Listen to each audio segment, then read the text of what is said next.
Testing.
Testing.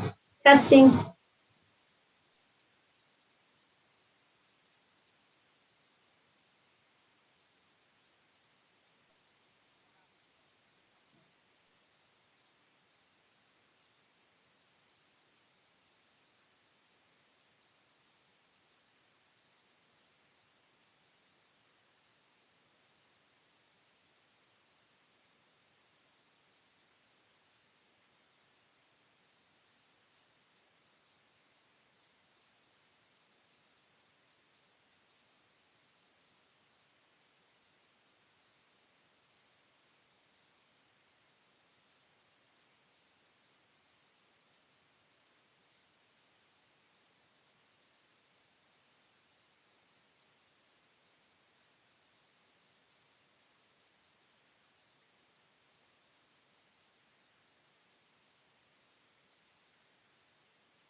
All right, thanks, Greg.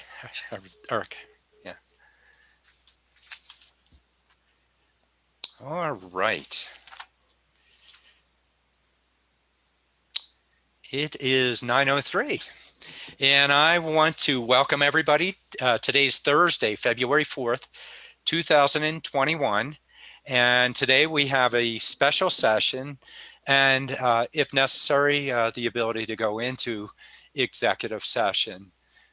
We have 4 items on the agenda today, and I'm trying to move my screen around here. Okay. We have 4 items on the agenda, and we'll begin with a call to the public. But before we step into that, before we step into that, let me start all over. Let me start with the Pledge of Allegiance. So I ask everybody to please rise. If you don't have a flag before you, face to the east and join us in the Pledge of Allegiance. Pledge allegiance to the flag of the United States of America and to the republic for which it stands, one nation, under God, indivisible, with liberty and justice for all. All right.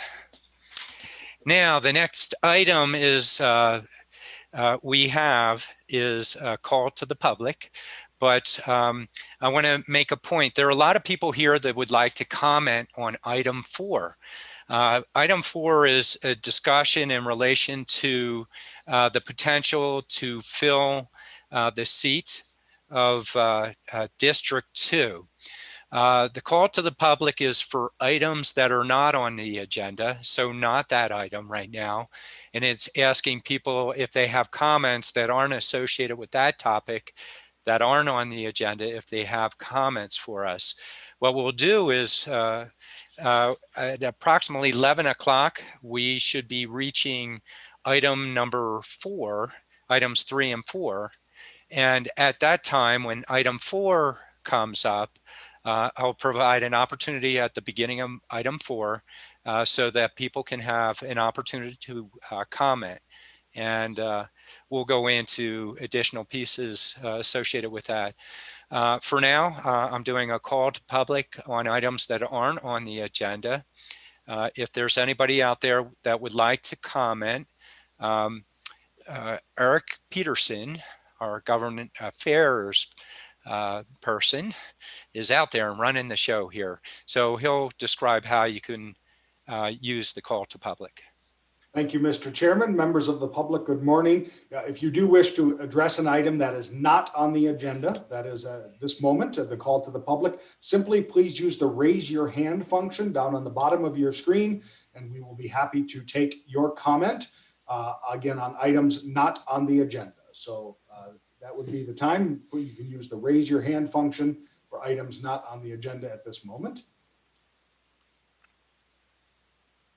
And Mr. Chair, we don't have any hands at this time. Okay. All right. So I'll go ahead and close that portion of call to public. And as noted, as the items come up, we do provide that opportunity.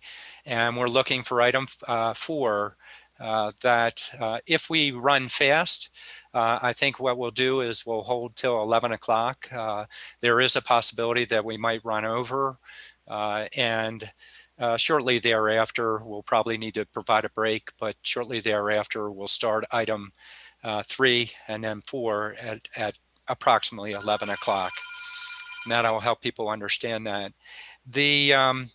The item that I did not just go through, though, is I should check in with our supervisors to see who are present. And so I'll see if Supervisor Horstman, I did see you on the screen, but please.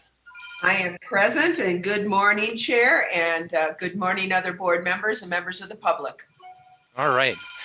And Supervisor Horstman representing District 1, Supervisor Fowler, and Vice Chair. Good morning.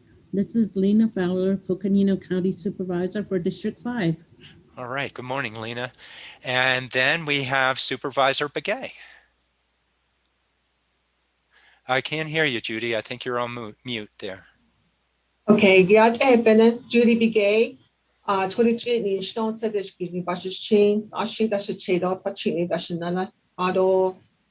morning, and I'm here present for the meeting. Thank you. Excellent. So with the resignation of Supervisor Archuleta, we have a vacancy in District 2 seat. We'll be functioning with 4 supervisors for our regular business. So the first item that we have as business would be item number 1. It's an updating discussion and possible action regarding Coconino County response to COVID-19 pandemic, including testing, vaccine distribution, and partnership opportunities. And I'll turn this item over to our county manager, Jimmy Jane. Thank you, Chair Ryan, members of the board. Good morning. So this morning we have the opportunity to hear from a partner at the Arizona Department of Health Services in relation to, and the topic this morning is specifically surrounding our registration system and future opportunities. So Chair Ryan, I'm going to ask for interim HHS Director Kim Musselman, who also is serving as our incident commander for our COVID pandemic response team, to share briefly this morning leading into then a presentation by the Arizona Department of Health Services on the current new and improved system for registration.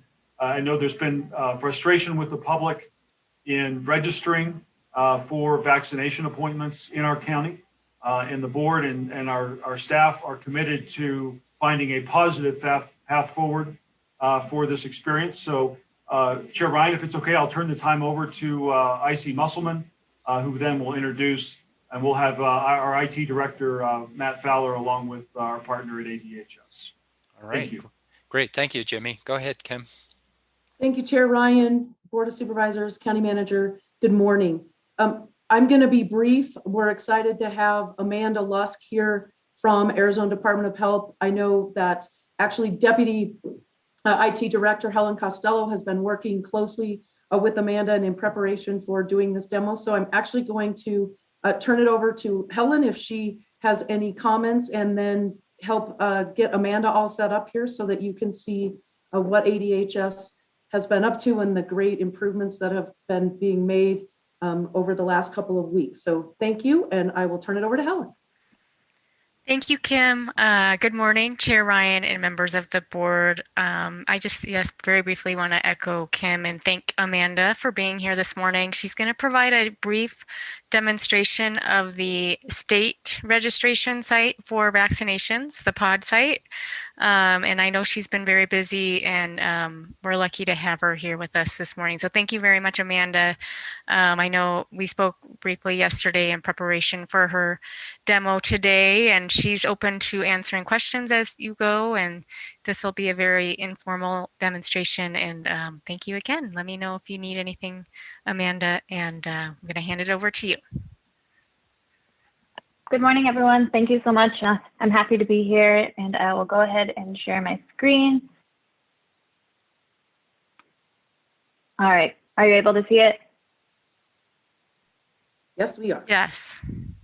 Okay, awesome. All right, so first I will go through our user guide just so I can go over all of the steps for creating your account and then booking the appointment. And then I'll also do a live demo. I'll sign into my account so I can show you how it all works. So I'll go through it, and then if you have any questions throughout it, I'll briefly stop and see if there's questions, and then at the end I'll ask again if there's questions.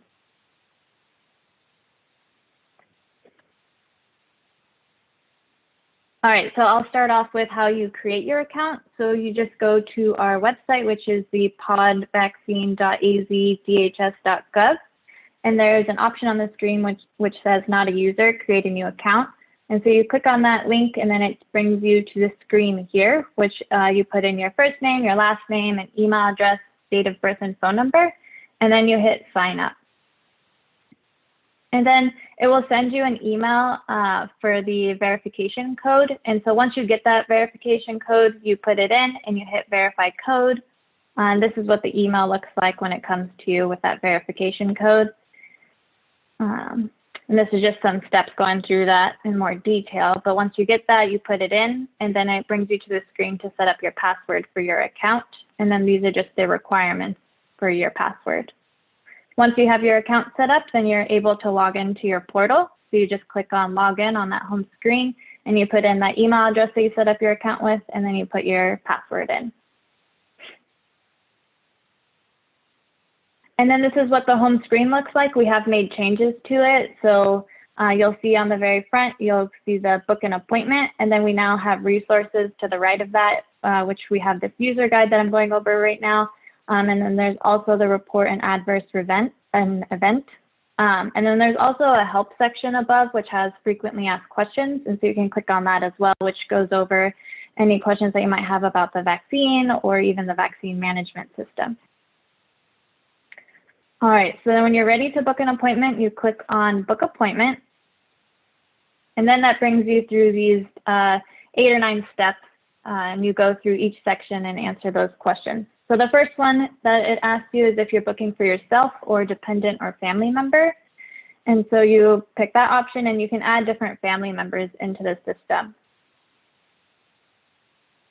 The next step is you select the vaccine. So the only option right now is COVID-19, but we do plan to use this in the future. So that's why we have in here another option. But right now, the only option is COVID-19. And then you hit next, and it brings you to the personal information page. And this is where you put in your first name, last name, your date of birth, your contact information. And we did make an upgrade to the system where it does save your information now for both you and if you add in any dependents. And then I'll just stop right there and see if there's any questions.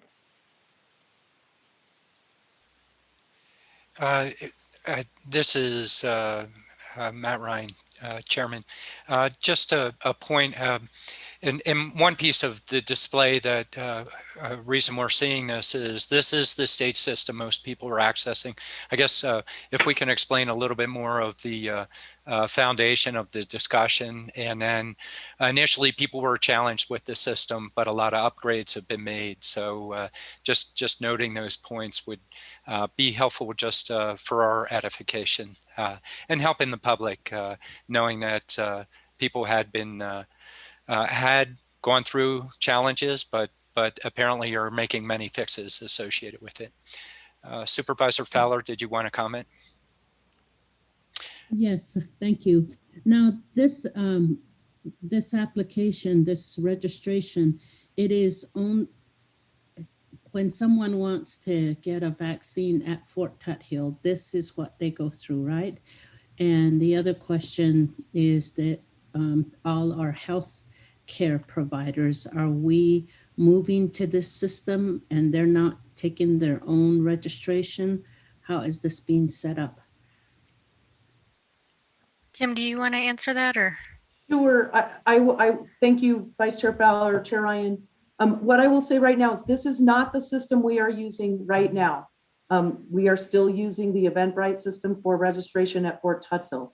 And I will ask Amanda in just a second to verify something, but with respect to our other healthcare partners, they each have their own registration sites. They are not using this site. This would be something that would be for county pods. And Amanda, I'm going to have you clarify, if you would, in terms of what appointments people can actually access through this site versus other independent healthcare partners, if you would please. So yeah, of course. let me understand. Let me understand. So if this particular site is if you want to get your vaccine down at the state vaccine site, is that what this is for? And since it's not for our use? So Vice Chair Fowler, just to clarify, this is something that we currently are not using. However, we are considering potentially transferring what we currently use and adopting the state system. We have not made those decisions yet. We wanted to share what the state system has to offer and what they have been doing over the last few weeks in terms of other fixes and upgrades and the folks that are part of that. So it's not just, and I'm going to defer to Amanda in terms of the folks that are on the system right now, but we are currently not on this system yet, but we are exploring it. So we wanted to show the board and our public what things are available in here as we are making our considerations as to how we want to move forward with our registration. Does that answer your question, Madam Vice Chair? Yes, it does. Thank you. If I may, Incident Commander Musselman, just make a quick comment. This is Matt Fowler, IT Director CIO for Coconino County. This is just a follow-up, Chair Ryan, from Tuesday's discussion. We did a quick demonstration of Eventbrite, showing the board and the public what we're currently using for our existing registration system. Eventbrite was implemented due to the challenges of us not being able to effectively back to the citizens. If they had any questions about their particular registration, everything was forwarded. We were basically the liaison or conduit to the state.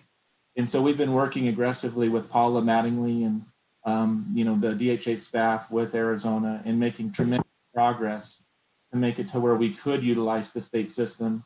Again, 13 other counties are currently utilizing the state system. And so we're exploring this as an option, in addition to exploring, standing up something in-house to make sure that we have really good correspondence with the constituents. But today's meeting is just a follow-up from Tuesday, just a very brief overview of the state software for consideration in the event that Incident Commander Musselman and the board decide to pivot to utilize this system, the same as 13 other counties, that it's available, ready to go, ease of use, focusing on customer engagement. And that's it in a nutshell. And that's why we invited Amanda to do just a very quick, brief overview of the software. So thank you.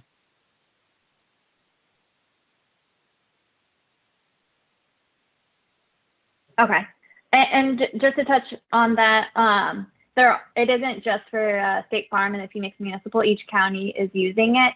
And so each county sets up their own events for then people within their county can register for the events that are available. And then the county has the rights to give different like healthcare facilities and overall any site they want to add in there for people to be able to register. Okay, so moving to the next step within the system, it does ask if you have health insurance. The COVID vaccine is free. It's just you can capture the insurance information if you want to be able to pull that data to send in the information for the administration fee. But it isn't required, so if you don't want to put it in, you can select no and hit next. If you do select yes, it just brings you to the screen to enter in your information. And then again, you'll just hit next after you enter that in. The next part is the supplemental question. So these questions determine whether or not you're eligible. So it'll ask anyone who's going through the process if they're either a healthcare worker or an educator, or are they 75 and older. And so this kind of goes through whether or not that the person is eligible that's registering. And then this is the new scheduler. This is a part that we've made a big change to make it easier for the person signing up for an appointment. So now everything is on one screen and it's going to show only the earliest appointment available. So now when you go onto the screen, it's going to show you the event that's within 50 miles of the zip code that you put in. If you don't want it to limit within that zip code, you can uncheck the box, or you can change the zip code to see if you wanted to like come down to Phoenix and see what's available here, you could change that zip code. And so you just select, you'll see the events, and then when you click on it, it's going to bring up the calendar. And now it shows you which days are available in red. So the date will be red like this. And then the days that there's no times available, it'll be grayed out. And then when you click on a date, it does come up with this select time, and it will have different slots throughout the day. And you just click on that, drop down, and then it will show you the different times that are available throughout the day. And so this just kind of goes into some more detail about that and what it looks like. So you select the time that you want to come, and you'll hit next.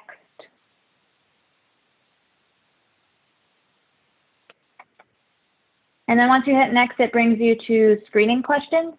And so each county or each event can have their own screening questions. You set these up from the admin side. And so that you can ask different questions about, whether or not they've had COVID before, if they've ever had severe allergic reactions or anything like that. So that way, when the patient comes in for their appointment, you can be aware of their health history. And so they'll go through that part and hit next. And then it will bring them to the consent screen, this is where they'll just consent for getting the vaccine and their name and the date, and then you'll just hit next. And then this is the last step. So you'll just see all of your information in here, and then you'll just make sure it's all correct, and you can confirm the appointment. If anything on the screen doesn't look right, you can always hit previous and go back to the part of the scheduling and edit the information, and then come back to the screen and hit confirm appointment. And then once you hit confirm appointment, it does send an email with the appointment ID, the person's name, the address of where the vaccination will take place, and it sends a QR code which can be used on site when they're checking the person in. And it does send reminder emails leading up until their appointment. And then if they sign into their account, this is what it looks like to show them when their appointment is and some information about it. And then they can click on the get directions. So it will pull up the map of where the location is. And then if they do need to reschedule the appointment, they can do it on this screen. They can either hit reschedule appointment, or if they aren't able to make it, they can click on cancel appointment. And if there are other people that they registered for in the system, they'll just click on next appointment to see for everyone that they've registered for. And then the guide just goes through some more steps on just how you, in more detail, how you can reschedule it. and you're just selecting new time. And then the rest of it just goes through if you need to cancel it, and then just asking the reasons why and if you're really sure. And so now I can just show you what the actual system looks like. So I'm signed in as myself. And so when you're in the system, you'll just go again to book appointment. And so I'll do it for myself. And COVID-19. And then because I already created my account, it did save my information in here, so I don't have to retype it. So it has it all saved, and I hit next. For insurance, I'm gonna go ahead and put no. And then these are the supplemental questions I was telling you about. So I'll go through these. So I'll put that yes, I'm a healthcare worker, and then none of the other ones apply to me, so I'm just putting no. Right, and so for the zip code, it's searching within 50 miles which events are near me. And so in this list, you'll see events that are open to the public, and then you'll also see events that if you were privately invited to it. So like for our second dose event, I was privately invited to it, so I can see the dates and times that are available for that. And then for the public ones, I can see, there's no dates or times available for this event, and there's no dates and times for this one. But for the invited one, you can see that there are all these days open, and then I can go through and, pick a time that works. Then these are the screening questions. So you just answer these questions, and then when you do get on site, the nurse does go over these questions again with the person just to confirm that these answers are still true. And again, the county can decide what these questions are, so you can set them up however you want. And then it brings you to the consent. And so these are the ones that we set up for ours. And it already autofills my name and the date. So I just check the box that I consent to it, and then I hit next. And this is where I see the screen to confirm my appointment. So I just click on confirm appointment once I ensure that everything looks correctly. And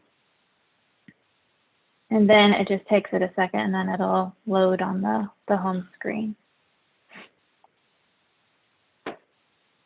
There we go. So then I can see my appointment up here, and if I need to either reschedule it or cancel it, I can sign out and come back into it. And again, it will send me an email telling me that I booked my appointment, and it will also send me emails leading up until February 17th that my appointment's coming up. All right, are there any questions? Mr. Chair? Yeah, go ahead, Patrice.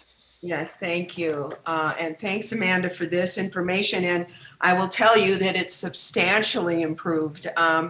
I was going through our Eventbrite, the schedule, and also the state system, and I looked at other county systems as well, just quite frankly, to have an understanding of what constituents were facing when they were trying to get online for this. And I think it's important to have as much uniformity and ease on this booking, because people are looking to both local and our pharmacies and the state. So I think the more uniformity we have and the more ease for booking, the easier it's going to be for our residents. And it's confusing enough, quite frankly. And we have a lot of residents that have difficulties with technology anyway, or maybe even have limited access to technology. So I appreciate the updates and the changes, but I do have some questions. Number one, the insurance. Is it clear that I know it says you don't have to have insurance, but is it clear that you don't have to fill out the insurance information? Because that takes a lot of time. Somebody's got to get their insurance card. And so is it clear on there that, you do not have to list your insurance carrier? It defaults to no when you get to that screen. So it doesn't say on there that it's not required, but it does default to no. And then you can communicate out that it's not required.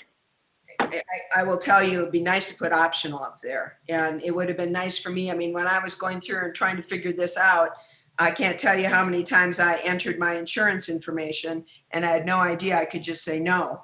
And that's probably, unless you listen to your demonstration, probably most people won't know that. So just a comment on that. And then as part of that, I know it saves your name and your address and your email information, but does it save the other information? So for example, if you put in your insurance information and you answered all of those questions, does it save that so that when you go back in, you log back in, your previous information is saved? Yeah, so with this last release, we did change it so it saves all the personal information and insurance information. Very good. I appreciate that. And then, because that's important. And then Yeah. is there a way that if there are no dates available, and this is what's most difficult, of course, when people go through all of this, they're all excited, they get to the end, and there are no dates available. Is there any kind of notification system so when dates do become available that they can be notified that there's some openings? No, what we've been doing is like when we're going to get ready to post open slots is just post through the ADHS media that we're going to be opening appointments. So if you are able to do something similar like that, like post it out to the public that appointments are opening on this day at this time. Because then it's still beholden on the public then to keep very vigilant as to when there may be openings is what you're saying, right? Yes. And then the other is when you're looking for events, one of the concerns I had before is events within a 50-mile radius. You need to have you had to look up a whole lot of zip codes to be able to find a 50-mile radius from various areas. All of us don't live in Phoenix, thank goodness, and it was hard to try to find a Phoenix zip code to make sure to see if there were any availability down there. If you keep it unchecked, will it give you the availability of vaccine sites all across the state of Arizona? So if I wanted to go to Williams or Winslow or Holbrook or wherever, or do you need to put in events within 50 miles and put in a zip code? So when you uncheck that box, the max it will do is 100 miles from the address that you put in. So you will, if you wanted to see, in Cochise County, you would have to put a zip code there, or even Phoenix, because it is over 100 miles away. Thank you. And then the last one is if you book for yourself, and let's say you want to book for a couple family members too, can you do it in one sitting, or do you need to get yourself done first and then go back in and do it for each family member? Yeah, you'll have to go in for each family member because you'll have to select a time for them and make sure their information is good. But you can add in all your family members and then hit book an appointment for each of them.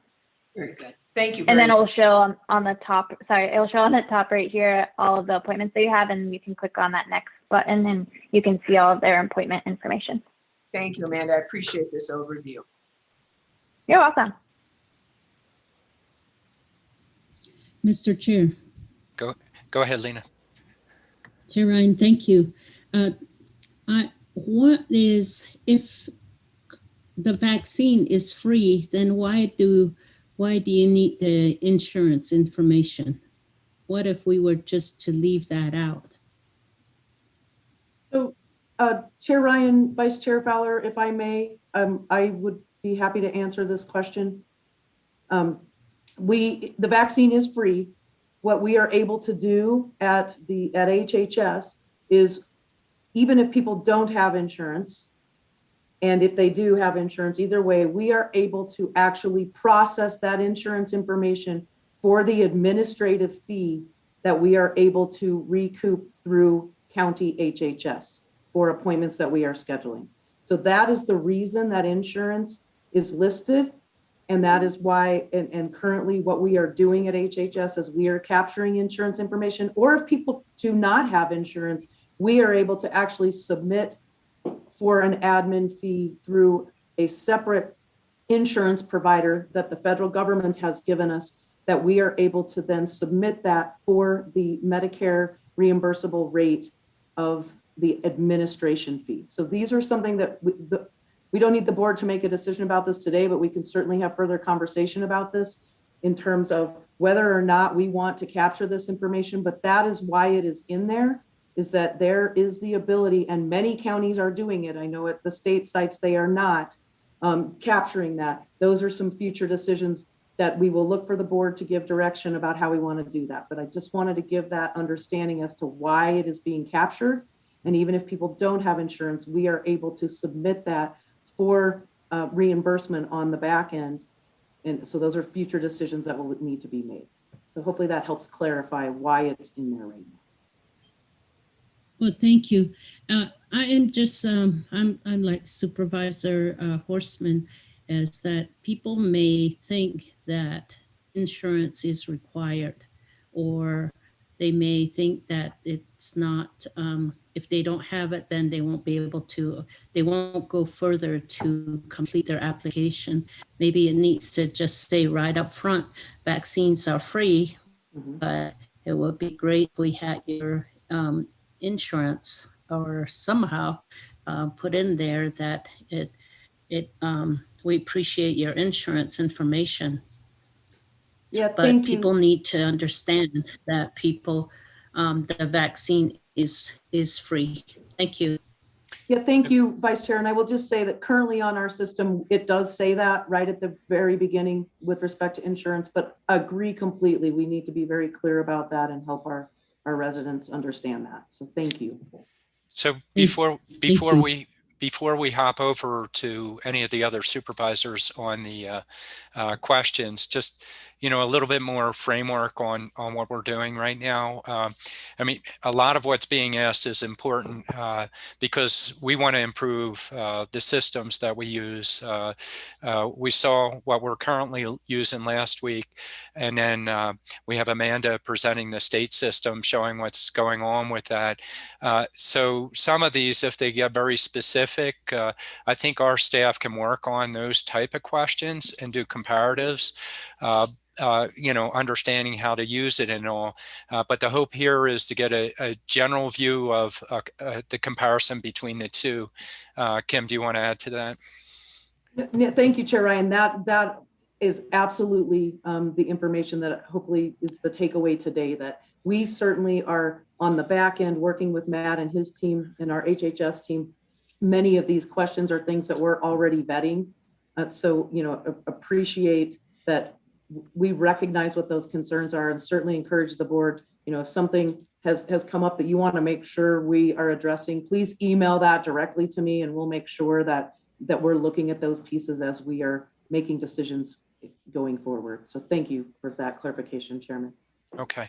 And then with that, I'll still just pause for a second before you get back, Amanda, just to see, I saw that Supervisor Begay wanted to comment. Do you still want to comment, Supervisor Begay? Yes, I do. Okay. I want to thank Kim and Amanda for working diligently on this project here. I think it's very important that, we're consistent with any kind of forms that we have. And I think all the places that people are getting their vaccinations, they're all different forms. Like for one area that I went to, basically it was a 2-pager, and that was it. And so I think sooner or later, somewhere along the way, we're going to have some consistency, and then also making sure that any reports that come out of it is a report that's reliable. So I just want to say I believe that maybe after you do your amendments again with the comments that are made, maybe you can send it to the supervisors, and then we can go ahead and make comments to that and send that back out to you. I think that will cut a lot of time instead of us individually making those comments and then having a meeting and then start all over again. So I'm thinking that it should be a user-friendly type of a thing. And I know there's broadband issues at this point in time also. A lot of people don't have access to that. And so that has to be considered in some way too. So I just want to say thank you again to both of you, and also Matt for working on this project. Thank you, Chair. Right. Thank you, Supervisor Begay. Why don't we turn it back over to Amanda? And how are we doing in terms of presentation? Let me just ask that before we proceed. Are we on track here? Is that Helen that I'm asking? Yes, thank you, Chair Ryan. This is the end of the presentation. unless there are any further questions for Amanda. And again, I just want to thank her and say again that, you know, the presentation today was just to demonstrate what the state is doing, and they have made a tremendous amount of change and enhancement to the system based on the feedback of the community. And, you know, thank Amanda this morning for her time. I'm sure she'd come back if we needed her to, but she's been working closely with our team in IT and HHS to provide demonstrations and walkthroughs of this system so that we better understand it in terms of a potential solution for our county to use. So 13 of 15 counties are using this now. The only counties not using the state system at this point are Pima County and Coconino County. And again, we're working closely with the state all the time to hear about the enhancements that are coming. And also, you know, there are requirements from our team and from Kim's team to pass information to them daily into the system. And that's important to understand too, is that piece that, you know, it's a partnership no matter if we choose to go with this system or not. And we appreciate the partnership. All right. Thank you, Amanda. Yes, Thank you all for having me. Yeah, if I could just, thank you, Amanda, so much for all of the work that you're doing with us and our teams and for being here this morning. It's truly appreciated. Of course, thank you for having me. That was great. I did want to touch on one thing really quickly about if people need help scheduling. If we make the events public, we have contracted staff to help with scheduling. And so we add that account to your event, and then they can call that number. And we just let our callers know like your requirements and everything, and then they can help book people into those events.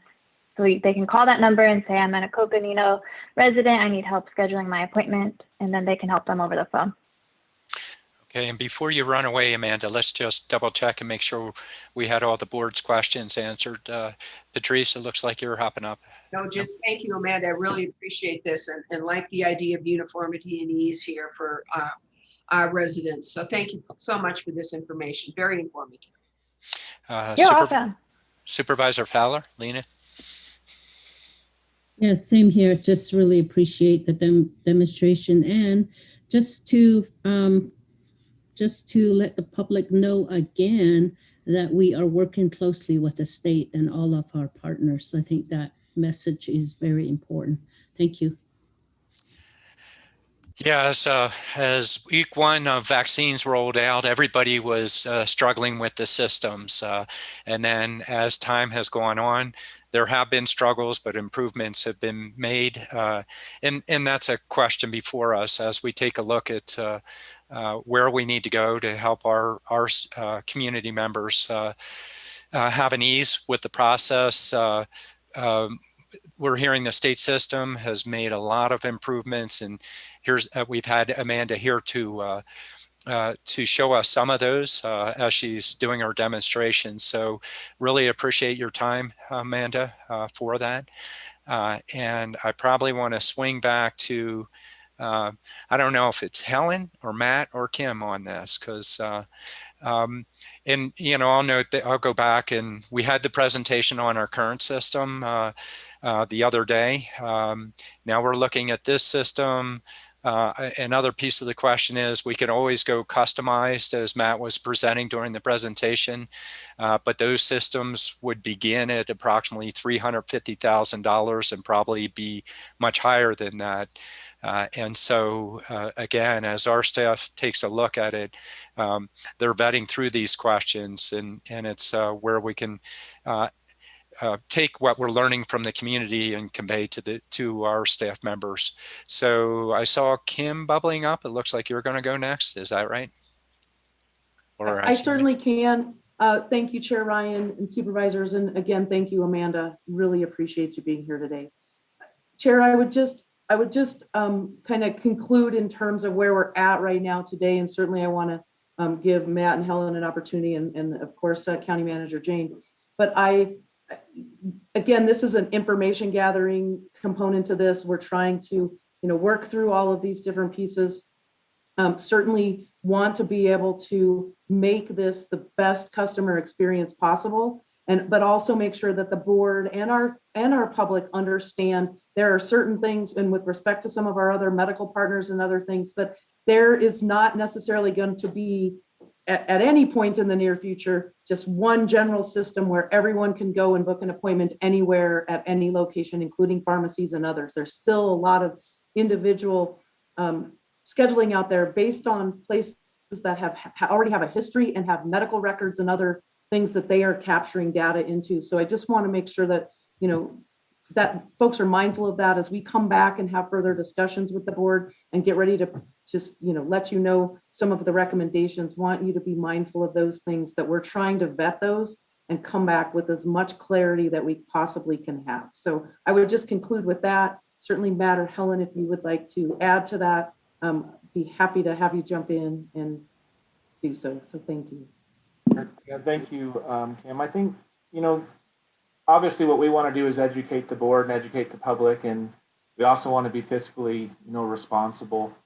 300 or 350 or 400 or whatever that dollar and price tag is in the event that we had to do things on our own certainly is an expensive route. And so, the frustrations, I think, due to the sensitivity of vaccinations and with COVID and the pandemic, there's just a lot of citizens that are frustrated. And so the very first experience with the state software, unfortunately, wasn't successful for Coconino County. And so that's why we had to be very proactive, and HHS, stood up the Eventbrite system and has been processing and doing exceptionally well. But at the same time, we do want to look at partnership opportunities to do really large volume, have streamlined processes, have easy notification in the event that vaccinations are available that are automated instead of manual. And so today was really just to educate the board and the public on the progress that's been made through the state system.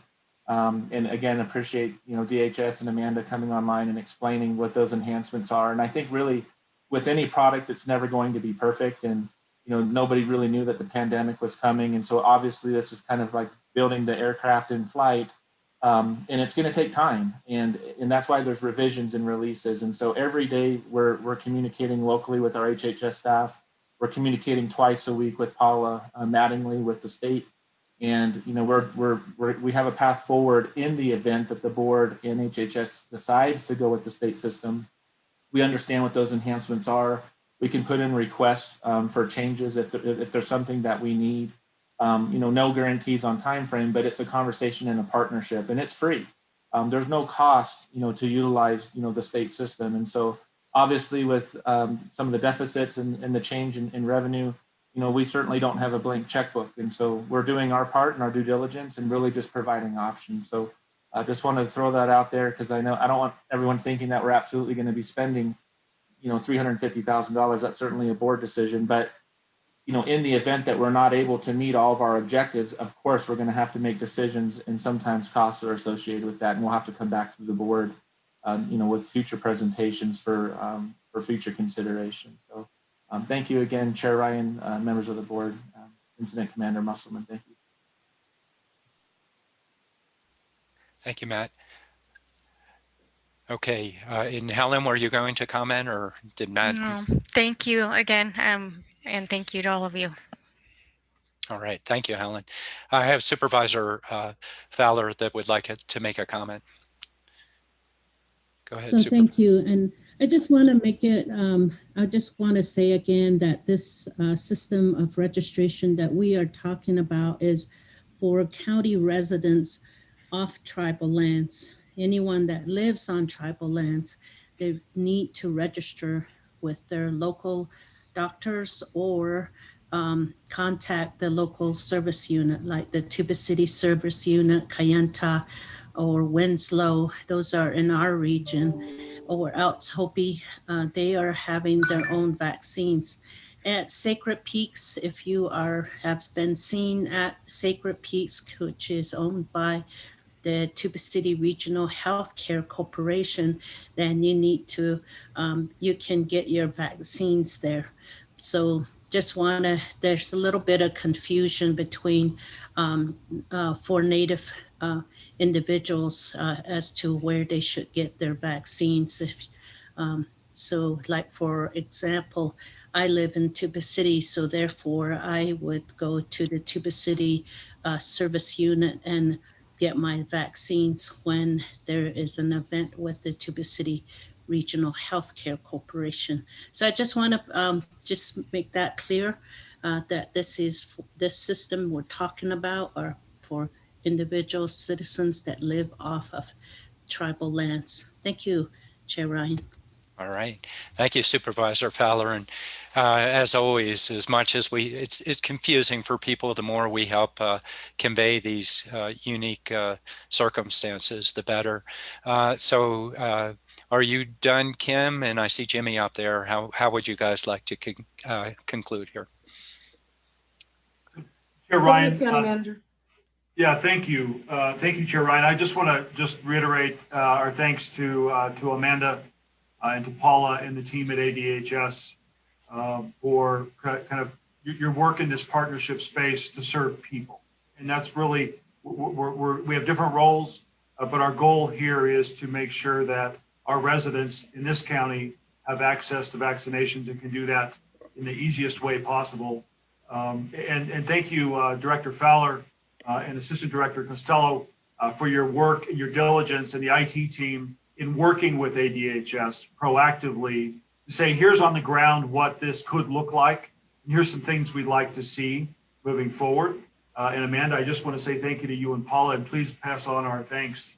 As Chair Ryan, as you mentioned, on Tuesday, we did have the Eventbrite demonstration for the board and the public to clearly see, here's what the current system looks like. And so the goal today is to say, here is what the state system looks like now, and the potential opportunities to find the best solution for the path forward. So we'll be coming back now with some further recommendations soon, so we can find that path forward, again, that best serves the residents of our county. So IC Musselman, I want to say thank you to you and your team for all that you continue to do. And thank you, board, and Chair Ryan and board for the space this morning to have this conversation. Thank you. All right. Fantastic. Any last comments from the board members here?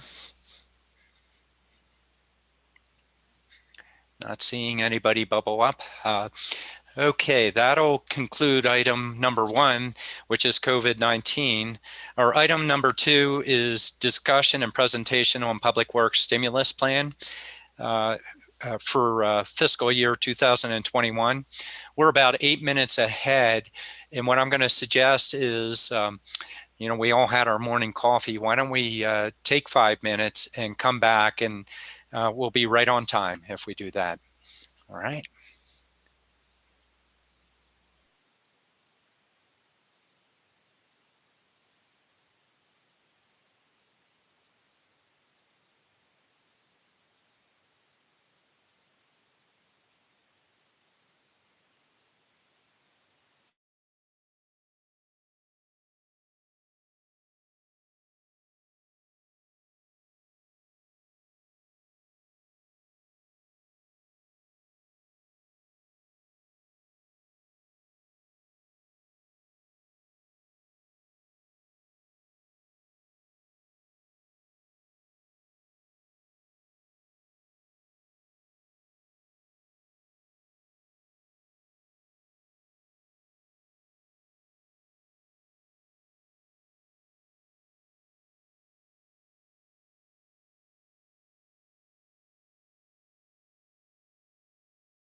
Okay. Let me see. It looks like we have, let me just check in on our supervisors real quick. Are you out there? It looks like Supervisor Horstman's there. All right. Do we have Supervisor Fowler? We have Supervisor Begay. I can see you up there. All right. Just checking in on Supervisor Fowler. There she is. Sir. Fantastic. All right. Well, we're going to continue with item number 2 on the agenda. This is a discussion and presentation of the Public Works Stimulus Plan for the fiscal year 2021.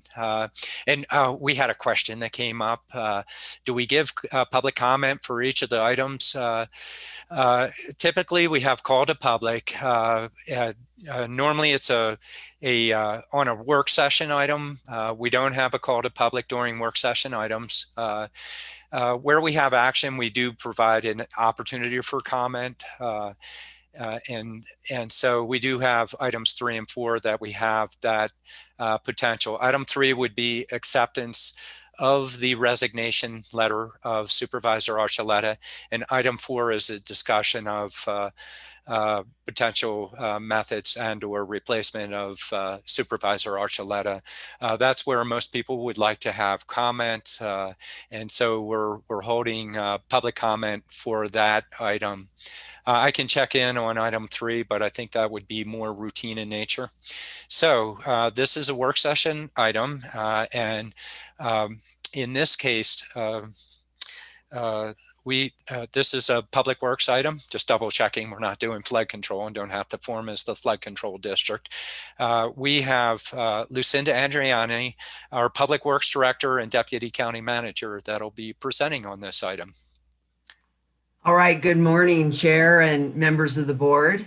Lucinda Andriani, I'm Deputy County Manager, I'm Public Works Director, and I'm pleased to bring forward today a public works stimulus plan. As we know, our economy has been impacted significantly by COVID-19, and in looking at the situation and the situation specific to public works, I think it's important as the board members certainly know, and for public members that have joined us today, that Public Works has very specific funding sources. We're primarily funded by the gas tax. When you go buy a gallon of gas, you pay a certain amount of tax, and we get a portion of that through a very complicated state formula. We also get, through another complicated formula, a portion of the vehicle license tax. And those two revenues have actually done relatively well this year in spite of COVID. And we also have a local sales tax, the road maintenance sales tax, which was approved in 2014.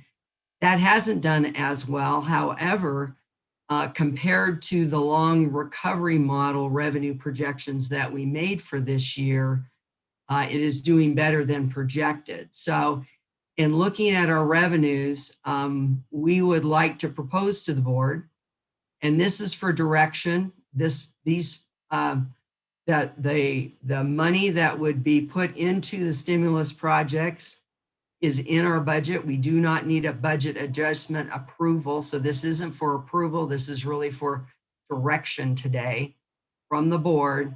But we would like to move forward with, with pursuing these projects as a way to help stimulate our local economy. And importantly, stay on track with our capital improvement plan, as well as our pavement preservation plan and other investments that we had planned and frankly put on the back burner, expecting the revenues to be much more severe this year. This proposal, it retains the strength of our 10-year plan. As you know, we do 10-year planning at the county, including for our transportation fund, and this will not have a negative effect on that 10-year plan. So with that, we're going to launch in here, and we also did share some maps with you.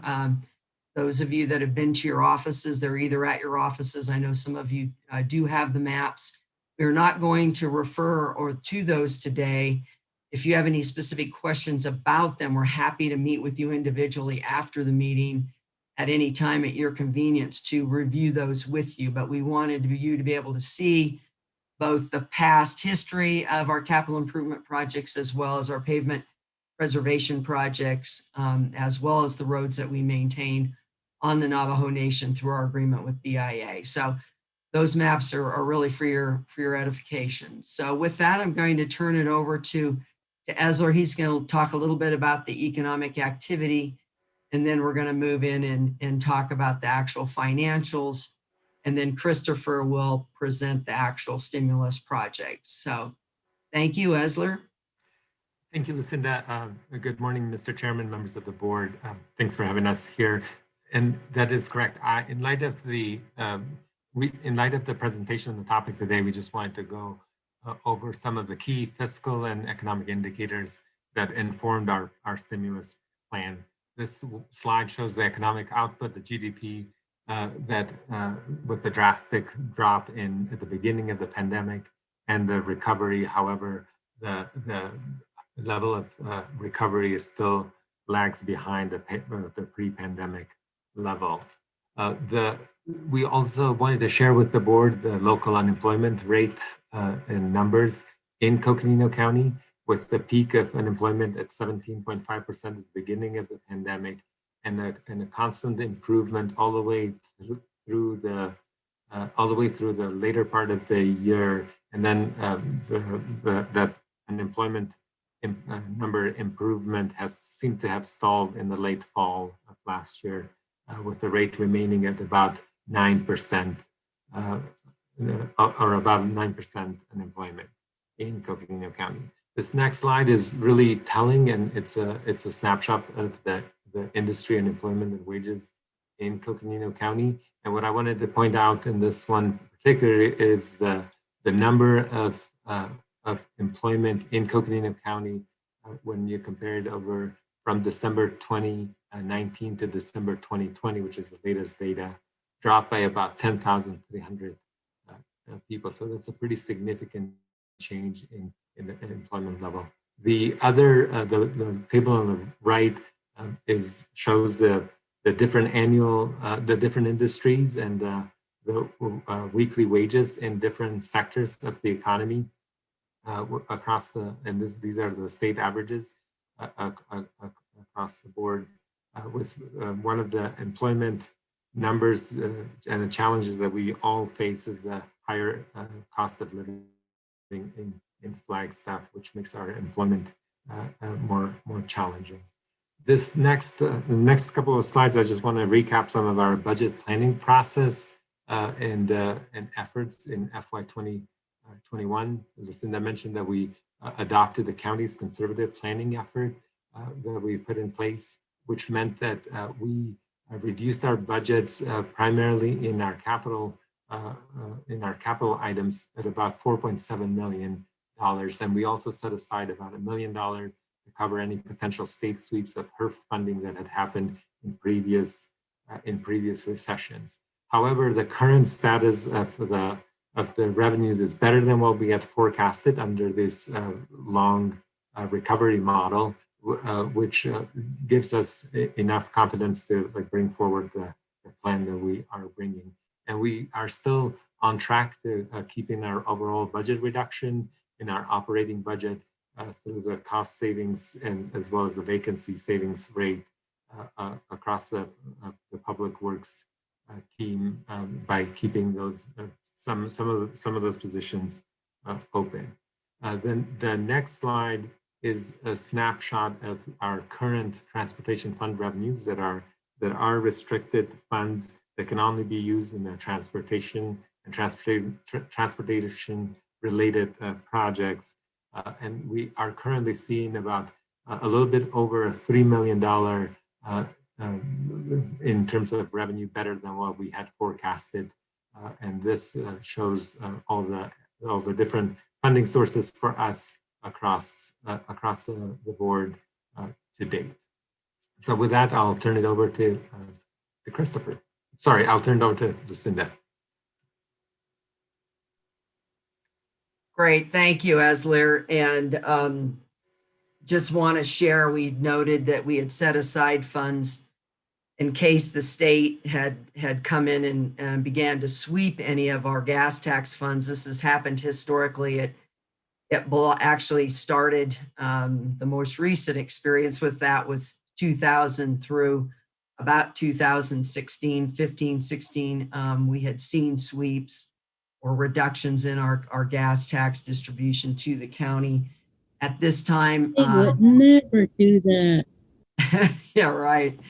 At this time, we are not hearing any expectation for that to take place. There, of course, the overall state gas tax, as you know, shown by our distribution, has remained relatively strong, and so we're not expecting that. And we've certainly discussed that with Eric as well, and our public affairs director, and he's confirmed that as well. So in terms of the stimulus plan, you know, these are kind of the overarching goals, reinvigorating, you know, this element of the economy.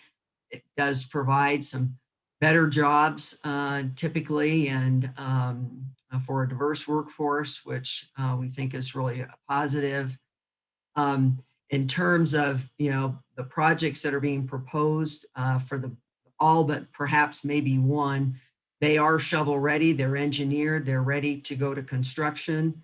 There's probably maybe one of the projects that would go into FY22 with the construction season potentially taking place, part of the construction season in fall of this year, so fiscal year 22, but that would not have any impact again on the financials for the transportation fund. So, and obviously we're not in a debt situation now, and we certainly have no need to go into debt to do this. We have ample fund balance. So next slide. And this just talks a little bit about, recap some of the things I just shared. And I think one of the things I want to emphasize is that this is civil construction versus home construction. And certainly we've seen continuing strong home construction, witness our permits that have come in through community development. So individual home construction has continued fairly strongly. We've seen some development, but that's been frankly fairly limited. And there is some concern that some government entities, districts, other government entities may have to restrict, because of the reductions in revenues, may have to restrict their civil construction projects. So this is an opportunity for us to help our local and regional construction firms stay in business, stay busy through this downturn.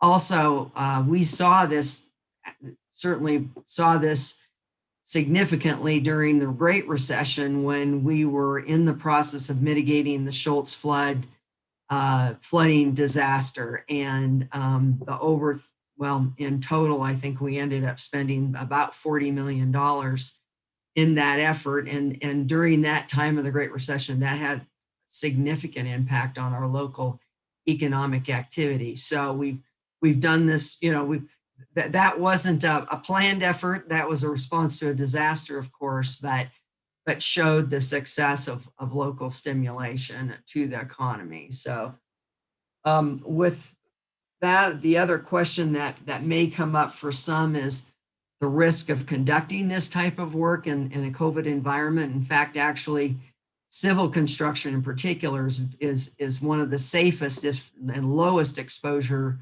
Most of the work, of course, is all outside. People are typically in individual pieces of equipment, and they can manage their exposure very easily, frankly, by the times they do have to interact with others. They're outdoors, but still wearing a mask, which we do require on our construction projects if they're engaging in conversation with others on the project. So with that, we'll go to the next slide here, and I'll go ahead and turn it over to Christopher Tressler, our county engineer, to discuss the proposed projects. Christopher? Thanks, Lucinda. So I'm going to cover the fiscal year 21 projects that are currently budgeted, in a sense, are already in the queue. So we have a partnership with Navajo Nation, and we have budgeted and we're holding in the budget $400,000 for the Navajo Nation NDOT roads, the program we have with them. And so that remains, and that stays within our budget. And that, just let me add that this is part of our capital matching fund program that was established with Proposition 403.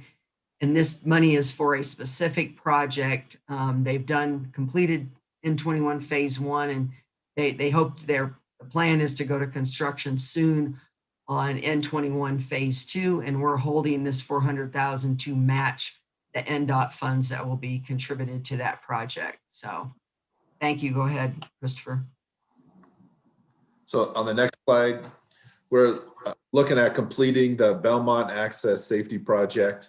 It's about overall construction's $3.4 million. And that's already the contractors procured. We've already completed some phases of that work.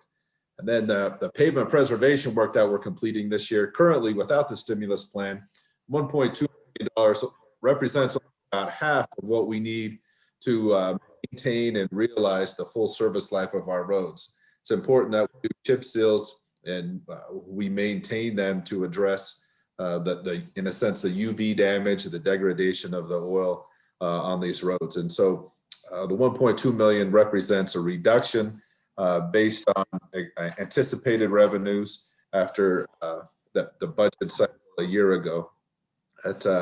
And so it's 1.2 million is still a lot, and we're going to do a lot of good, but it's still half what we need. And then the other investments that we have planned, facilities investments to address life safety and modernization of our facilities and our operations. We can go to the next slide. So now I'm going to cover the projects that are proposed or part of the stimulus plan. So we're proposing to set aside $290,000 for BIA roads for resurfacing. That'd be a total of 10 miles. We want to increase the pavement preservation budget up $500,000 to get us closer to the dollar number that we need to more consistently maintain the roads that are in our inventory. A new project that we want to bring online is the repaving. In a sense, it's been in our 10-year plan, so it's not a new project, but we have the opportunity to bring it up. It's important. Mountain Dell has seen quite a bit of construction this last year with our drainage improvement project and then the sewer line. And it's a really good time for us to get in and repave the road and address all the cutting and the damage that's been done. The Kachina Trail project it's in Kachina Village. It goes from Ancient Trail to Kona, and it addresses the drainage component there, as well as the pavement, the actual pavement that needs to be ground up and replaced. More of this work addresses is within our road maintenance department and purchases in support of their operations.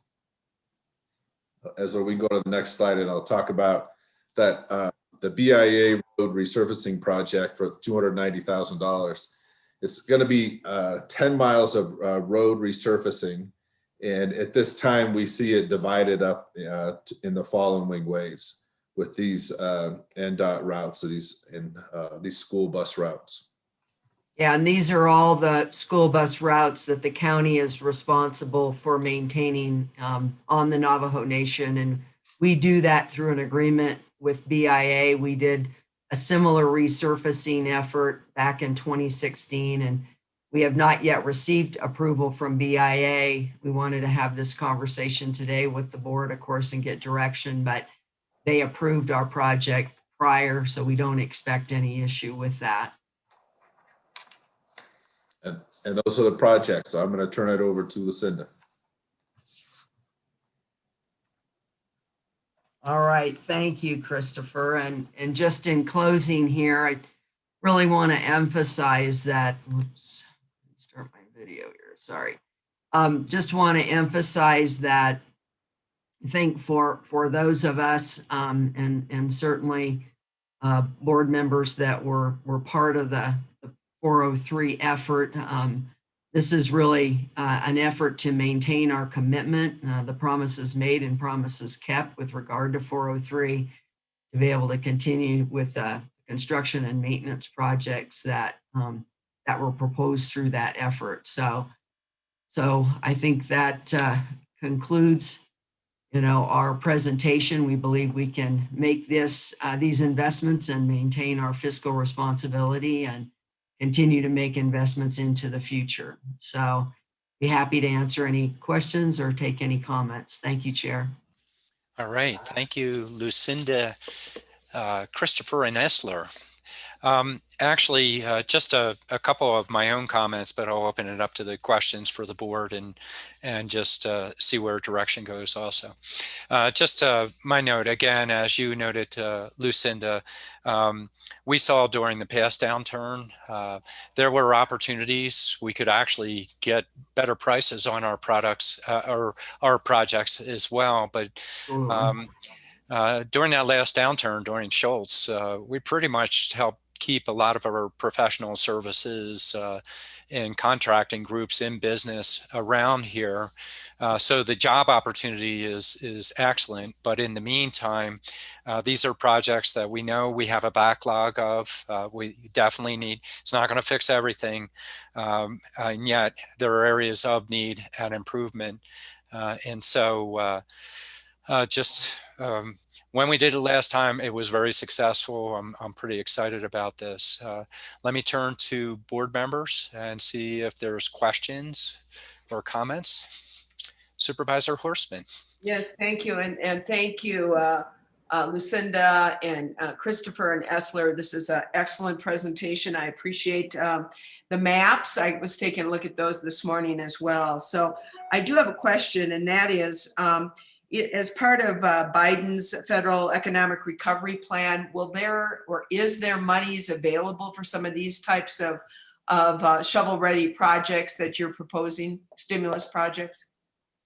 Certainly there's some expectation, but I have to say that there's been expectation for infrastructure funds over for many years, and those have been forthcoming and with limited increases. So are we hopeful that stimulus from the federal government will include funds for transportation, for roads? We certainly hope so. We've advocated for that routinely in every visit we've made to DC. And one of the specific programs we do always focus on is the Federal Lands Access Program, which we've been very successful with repaving large sections of Lake Mary Road as well as Mormon Lake Road. With those funds, we're in a process now of securing a grant as well for the Perkinsville Road south of Williams with those funds. So we're hopeful that more funds go into that specific program, because that's a program that we've been very successful with competing for those grant funds. And so we will see. To date, I don't think there's been anything specific. Certainly Eric can report on that, but I'm not aware of anything specifically going to Congress at this time. So there may be as part of the overall, COVID stimulation plan, though that is what has been expected. And then my second question is, are you looking for direction from the board today, or is this informational? Direction, it's informational and direction in terms of moving ahead with this plan. Again, we don't need approval because we do have the money in the budget. Thanks. Lucinda, could I speak to that? I think it's important to understand that when we presented our fiscal year 21 budget to the board of supervisors, it did not include these projects. Mm-hmm. Our budget was approved pre-reduction in a sense. And so we're shifting gears a little bit here. And so we, for transparency and for board engagement, we really wanted to come back and let you know that we have the funds and we see these projects as important and possible. And Christopher, where are these funds coming from? So the funds are coming from two sources. One is Prop 403, the road maintenance sales tax, of which we have a fund balance, as well as the gas tax and vehicle license tax. Those are our three primary funding sources. And so the two largest are road maintenance sales tax as well as the gas tax. And they're similar in amounts. So and I take it that the reason this wasn't presented as part of the fiscal year 21 budget is because we were concerned that we were not going to have the funds available in both the Prop 403 funding and the gas vehicle license tax. You've now found you do, and you are therefore requesting that we move forward with these stimulus projects. Is that basically in a nutshell what we're doing here? So that is it in a nutshell, absolutely. Thank you. And really trying to keep our planning and processes on track with, with the commitments we've made to the public. Thank you. All right, other board members. Supervisor Fowler. Yes, and look what's behind me. The map that you have provided us. So all the projects, I will make a motion that all the projects, proposed projects, is all in District 5, no other district. I don't see any seconds out there. That's good. All for the question. All right. So I'm very happy with this proposed projects. We did commit to the public with these roads, and they need to be maintained. And when an opportunity rises, with the roads, our agreement with BIA and Navajo Nation, this is the time to repair those roads and improve them. Actually, we're improving. We're out there every day, and this will add to some of the improvement that is much needed for this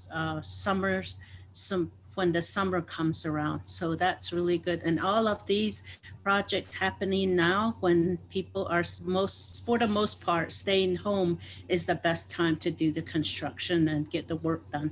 So, and I don't know when the schools will be back in. Also, these are for the most part school routes. So just want to really support this proposal. Thank you, Lucinda, and thank you for the new maps that have come in. So great, thank you. I'm already displaying it. Thank you. Supervisor Begay. Thank you. There was no second to Lena's motion, so I guess it died. I'll say it died. I just want to say thank you, Lucinda, and also Chris and your staff. As I see the BIA road, there's like $290,000 that's set aside for resurfacing of projects. And two of those roads, specifically 6720 is for 2.5 miles, and then 6730 is for 3.5 miles, which is a total of 6 miles of the 10 miles that has been approved. My only comment is that on 6720, there's a stretch of road there that is really washboardy, and it's really dangerous when you drive on that. And so I would like to have, I would like to request that, maybe that area could be considered within the 2.5 miles of that road. So, but I have other questions, but like you said earlier, maybe we can sit down and talk about it. So, but that's the only comment I would like to make. And yeah, this is a good time to go out and get repairs done and whatever needs to get done, because everyone's pretty much at home right now. And with some of the rains that have been coming through, the roads have been pretty much with the moisture, it's been pretty much hard to pass by in certain areas. So I just want to say thank you for including those projects. But in the long end, I would really like to have the county assist to help with the 6720 to possibly be resurface where it's more drivable and more safe for the people that are living in that area. And this road is from Coal Mine Mesa all the way down to Talani Lake. And the concern is the emergency when something happens. A lot of people live about 15 to 18 miles down the road, and the roads are really bad. And the closest hospital is probably to the city, over at Hopi Medical Center. And then the next one is probably Flagstaff. So, that's the main concern that the community has down, including Tulani Lake and coal mine areas. But we'll talk more. And I just want to say thank you, staff, for your the hard work that you've been putting together, and making sure that you're there to help us, the communities that we serve within Coconino County. Thank you, and we can certainly look at that in terms of 6720. And as Supervisor Fowler noted, this is in addition to our routine road maintenance that we do on 286 miles, of which 6720 is one of those roads. And you're right, it is a heavily traveled road. Thank you. I'll go ahead and hop on. In terms of right now, the roads that you do have proposed, though, that's what you're seeking direction from. So I'll go back to Supervisor Fowler and Supervisor Begay. I think I heard Supervisor Horstman say she's okay. Well, let's go through it. Supervisor Horstman, are you okay with the direction that Steph has outlined on this? Yes, I am. And I didn't know if you were looking for a motion, and I don't know. No, it's not a motion. It's just direction. My concern is it isn't set forth as an action item. That's why I asked that question. Yeah. I was actually going to get Rose's input. So having said that, I really appreciate the presentation. I think going forward with the Public Works Stimulation Plan as proposed looks like an excellent way for us to fulfill our responsibilities to our communities and with our BIA road maintenance and road preservations. Thank you. Right. And then I'll go to Supervisor Begay. I totally agree. I think we're going, and if these projects were pretty much on the last, it's a continuation, and maybe there's a few items that were listed or added on. I'm okay with that. Supervisor Fowler? Yes, thank you. These roads, especially the 401 or 403 approved roads, have been identified and approved through a voter initiative. So those roads are our responsibility and our commitment to the public, and they cannot be used for any other project, as well as the HERF funds. These are only set aside for roads. We are not we cannot use for any other project. So this is a perfect use for it. And I think it's a perfect time to have this project. So thank you. Yeah, these identified are within our system. And that's a piece. They're based on agreements. They're based on tax initiatives where commitments and agreements were drawn up associated with them. And so it's furthering that maintenance using those sources. Just a note, and I love what you're doing. It's a really good idea, stimulus package, as we noted, potential for jobs, keep working to improve our system. We know transportation is very expensive. Just a note, just to go a little further, we separate our road money from our general fund. It's specific funds for transportation and directed in that way. And so that separates that level. Where do the monies come from? Just going back to a question about the federal piece, our staff's been working really hard in their program when they can identify either safety funds that we can get from federal sources and or other grant, the FLAP program as noted. They're usually grant-driven programs, and they've been good at leveraging our money to get double bang for our buck, so to speak, to improve this system. You know, as noted, when we had the presentation on Perkinsville Road, or when we did flap down around Mormon Lake Road and Lake Mary Road. So we still we do have advocacy at the federal level, hoping the gas tax has been frozen, or user fee has been frozen since 1990. Our recommendation is that they fully fund the Highway Trust Fund at the federal level. Hopefully that type of measure will proceed. We'll just have to wait to see, if not, how the allocations happen under the current transportation plans at federal level on that. But, you know, I think we've kind of drawn it back around to there's acknowledgement on the direction, knowing that we're doing okay. You have safeguards built in. We know the state, well, as noted, for 16 years straight, we have an allocation that's supposed to come to us, but the state will brag about cutting taxes by rating the money that we need for maintenance of roads. And this is money supposed to be directed by formula. That's where we continue to again have fight battles for protecting the HERF, no HERF raids. Yeah, that's as Supervisor Fowler was joking, oh, they wouldn't do that. Well, they did it for 16 years straight. I'm glad we have safeguards in there just in case measures change. Currently, the governor's budget and the state legislative budget committee have recommendations that will not create sweeps this particular year. Let's keep our fingers crossed there. Do you need anything else, Lucinda? No, I'm good. Thank you, Chair. Okay. And now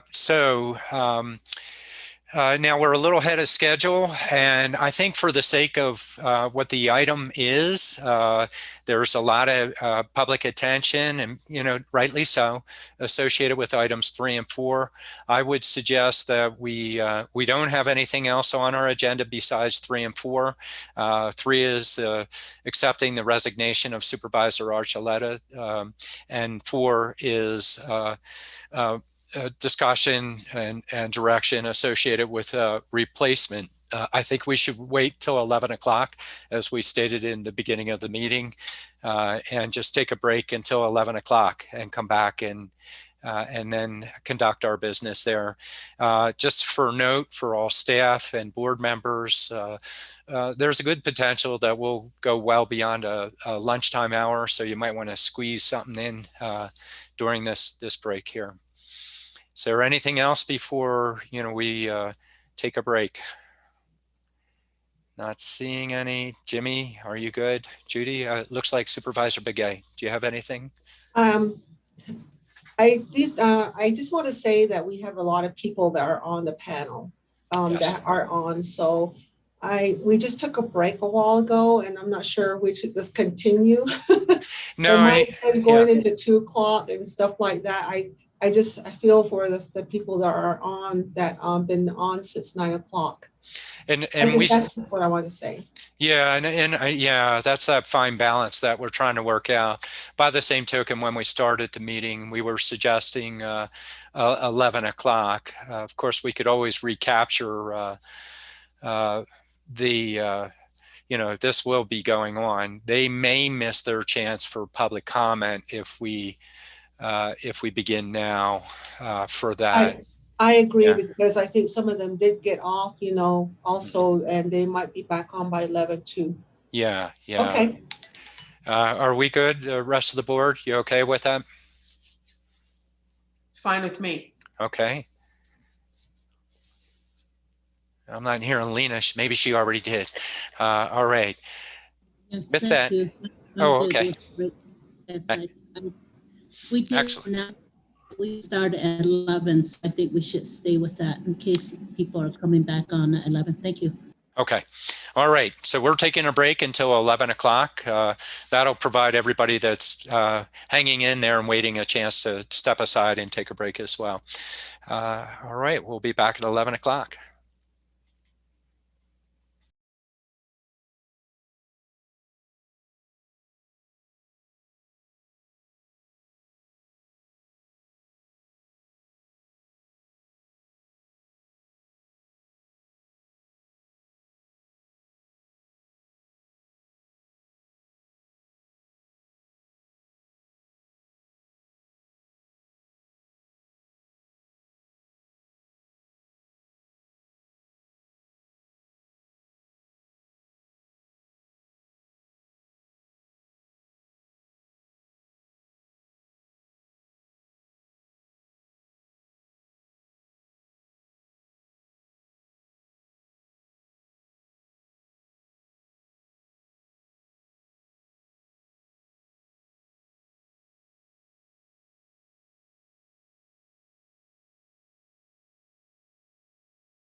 Okay. Let's see who we have out here. Oopsie daisy. Yes. Get that I'm here. out. All right. Um, So Supervisor Horseman, District 1, Supervisor Fowler, District 5. Let's see if we have Supervisor Begay out there for District 4. Let's give her a minute to get here. And We do have her, Mr. Chair. oh, fantastic. Oh, there she is. And Supervisor Begay, District 4. Fantastic. So we have the 4 standing board members. I'm just trying to get my screen set up here real quick. All right. Fantastic. All right, and because we're multitasking here, Eric, let me know if I'm starting to miss stuff that's going on here. So I want to welcome everybody back to the meeting. Looks like we have 57 participants out there. Next item of business that we have is item number 3. And item number 3 is a consideration and possible action to accept the resignation of Elizabeth C. Archuleta, District 2 County Supervisor. And what I'll do is most people want to speak on the process itself for selecting replacement. I ask you to hold off on that. I'll pause for a minute, offer the opportunity for public comment on item number 3. If people would like to comment on it, this will probably be a pretty quick action associated with the board. We've received it. We need to affect it by accepting it as a board, as a body. But I'll pause for a second here and just see, do we have anybody that wants to comment on item number 3, the resignation letter itself?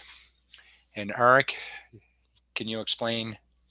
Absolutely. Thank you, Mr. Chairman. Members of the public, if you wish to comment again on item number 3, the resignation of former Supervisor Archuleta, please raise your hand. It's at the bottom of your screen, and you'll put your little blue hand up and we can take it from there. And Mr. Chairman, I do have the resignation letter prepared for showing when you wish. So. Okay. Why don't we go ahead and put it up there? That would be great. And that will be up on the screen. And then, Mr. Chair, we do have one hand raised, I see, on item number 3. Okay. And I'm trying to... It's Phyllis Schiller. Would you like me to... Yeah, please, if you could let her in. Phyllis. And just real quickly, for members, when you do speak, you will have microphone only. You won't be on camera, so it'll just be your microphone. So we'll hear your audio. And Mr. Chairman, are there any time limits you're putting in, or is it? Yes, 3 minutes per comment. And could you please state your name and your address for the public record? All right, thank you. Phyllis, go ahead. Unmute and you can speak.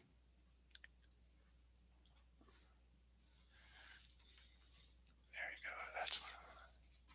Phyllis, you'll have to press the mute button. You're still muted. Can you hear me now? Yes, we can. Okay, my name is Phyllis Schiller. I live at 185 East Hutchison Drive in Flagstaff. I would like to congratulate Liz on her new appointment. I have known Liz for many years. She has been involved with the Board of Supervisors for that length of time, but also at NAU, where I worked for 25 years. She's a great asset to this community, and I think she will be a great asset to the Biden administration representing our community. That's all I want to say. Excellent. Very good. That's the only comment that we have at this point, right? Correct? That is correct, sir. Okay. Yes. So thank you, Phyllis. And yeah, we had an opportunity to softly say farewell to Supervisor Archuleta because this appointment is happening so rapidly. We're not giving her a send-off as we normally would, and we discussed the idea of bringing her back and having the opportunity for her to reach out to people she represents, her family, her friends, organizations that she's worked with. So we'll plan something a little later in the spring associated with that. Hopefully we can advance with our vaccines and make it, we'll see where we are with those type of items. So now we have up on the screen the resignation letter of Supervisor Archuleta. I would ask I'm going to call you up there to read this, Lindsay, so that it could be read into the record. Lindsay Daly is our clerk of the Board of Supervisors. Good morning, Chair Ryan. I'll go ahead and read. It says February 2nd, 2021.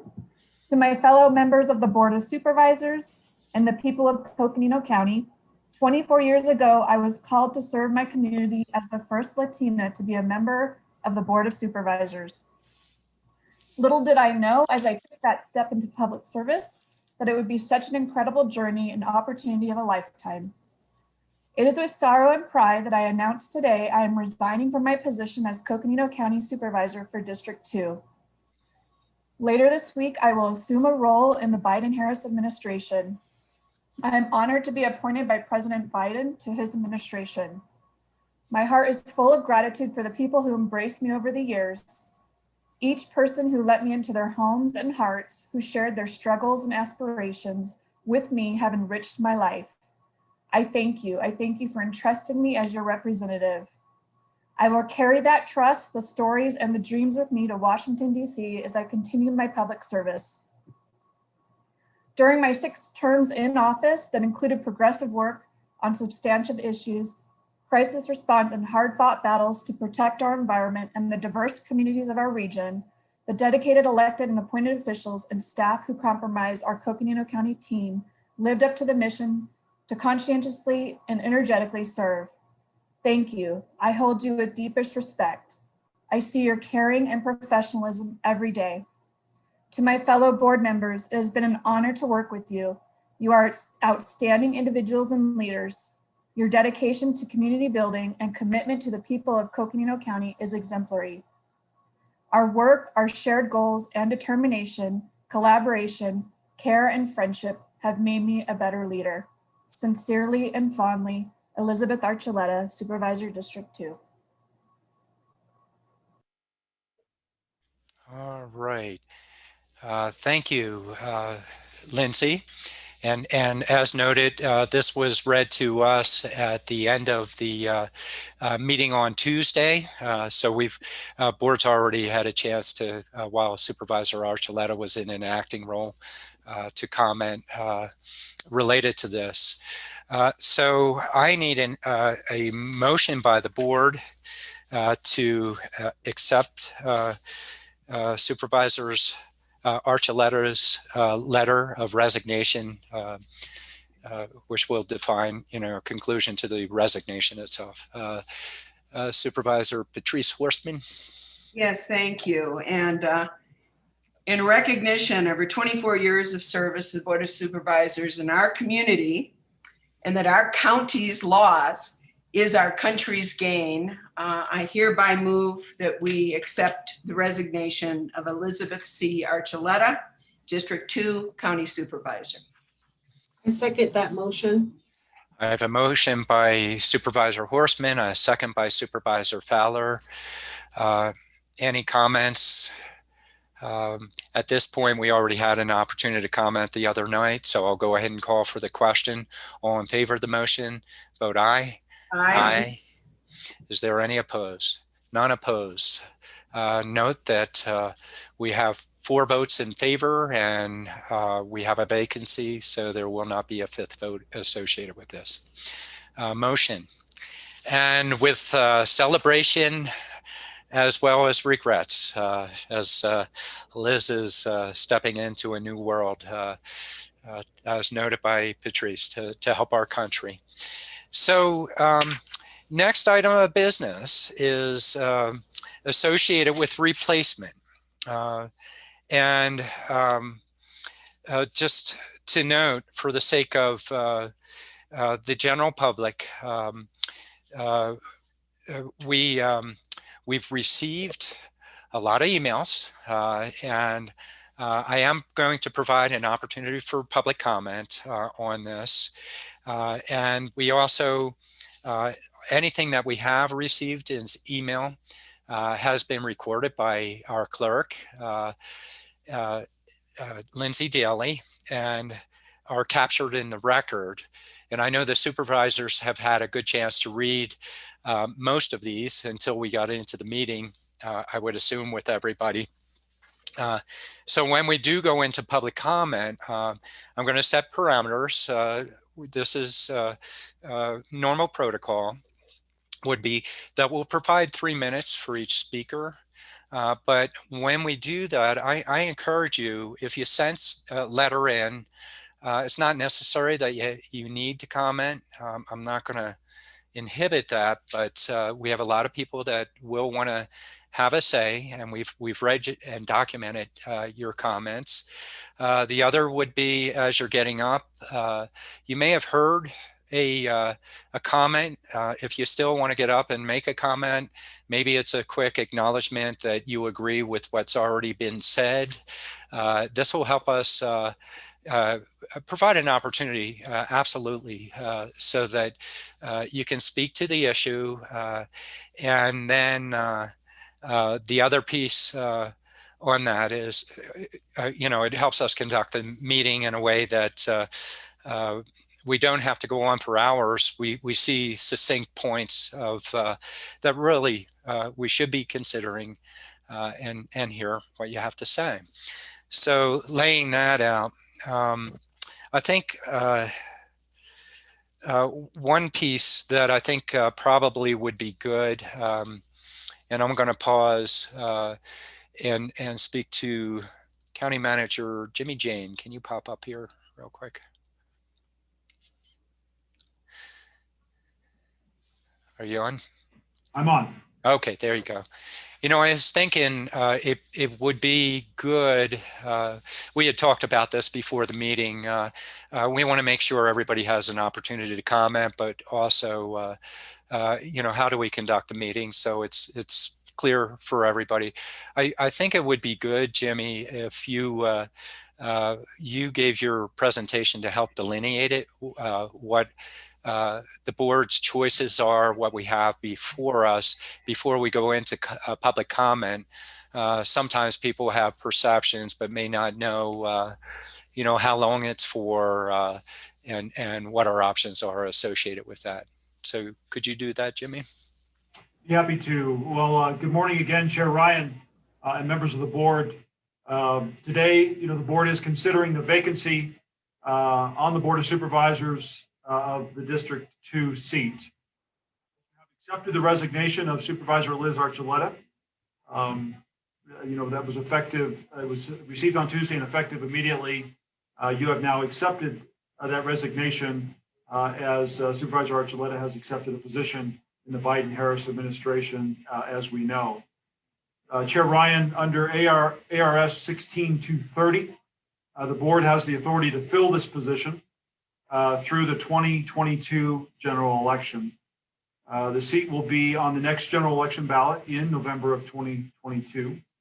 The criteria for this position, the individual that is appointed by the Board of Supervisors must reside in District 2 and also be of the same political party as the vacating supervisor. With that, under ARS 11213, this statute provides the authority to the Board of Supervisors to fill the seat together with the clerk of the Board of Supervisors. The board can make a direct appointment or utilize an application process to fill the vacancy. Under either scenario, the appointment is again for the term through the November 2022 general election. And the District 2 seat, again, will be on the 2022 election cycle. That could include a primary if there's a primary and the general. And that then is for the remaining 2 years of this 4-year term. So at this point, Chair Ryan, I will ask our Chief Civil Deputy Attorney, County Attorney Rose Winkler, to validate what I've said and to briefly outline the legal process and options for the board in filling this vacant position. All right, Rose. Thank you, Chair Ryan and County Manager. And Jimmy pretty much laid everything out there with regards to the board's authority to fill this vacancy by appointment. The qualifications of this of any individual to be appointed to the seat, having the qualifications as any board member must have, as well as the fact that in this instance, the appointment must be made, the individual appointed must be of the same political party that the departing board member is of or was elected under. And then otherwise, there is no statutory process for filling the appointment. The board has the authority to fill it and thus has the discretion and the flexibility to conduct that appointment process as it sees appropriate. So I believe that the board will be discussing today, and I'm certainly available as any questions come up. But really, at this point, the board has flexibility in how it decides to proceed. All right. Thank you, Rose, and thank you, Jimmy. And we do have an opportunity to come back to that, but I'll pause for the sake of the board members. We can come back and ask questions. I do want to get to public comment on this.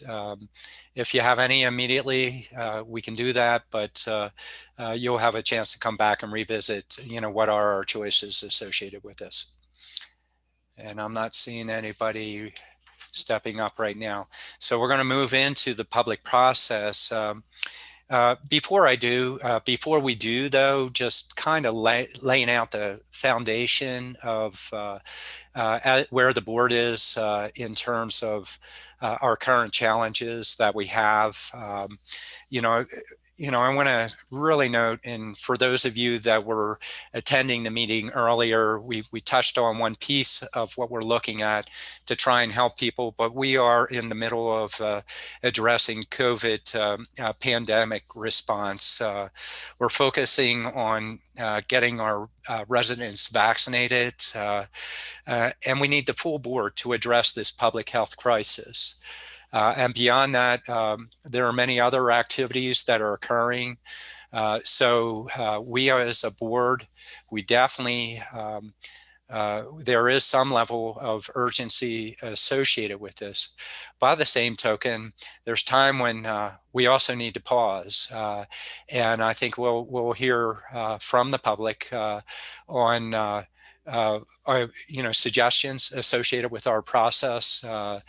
And what we maybe be able to do. I think I have a thought associated with that, but I think it's more important right now that let's open it up to public comment and go through hearing from the people related to this. We know it's a passionate issue. We know it's so important to everybody, for those that are represented, but also for the sake of the greater county. So Eric, do you want to structure more around this besides what I have said for public comment? Mr. Chairman, I just want to remind folks to use the raise your hand function. It will show in order that you raise your hand, so you'll stay in the queue. And then also a reminder of the time limit of 3 minutes. And that once I say go ahead, you'll need to make sure you unmute your microphone. You have to do that. Before we bring somebody up, who's our timekeeper here? Lindsay, do you have that, or do you need me to do that?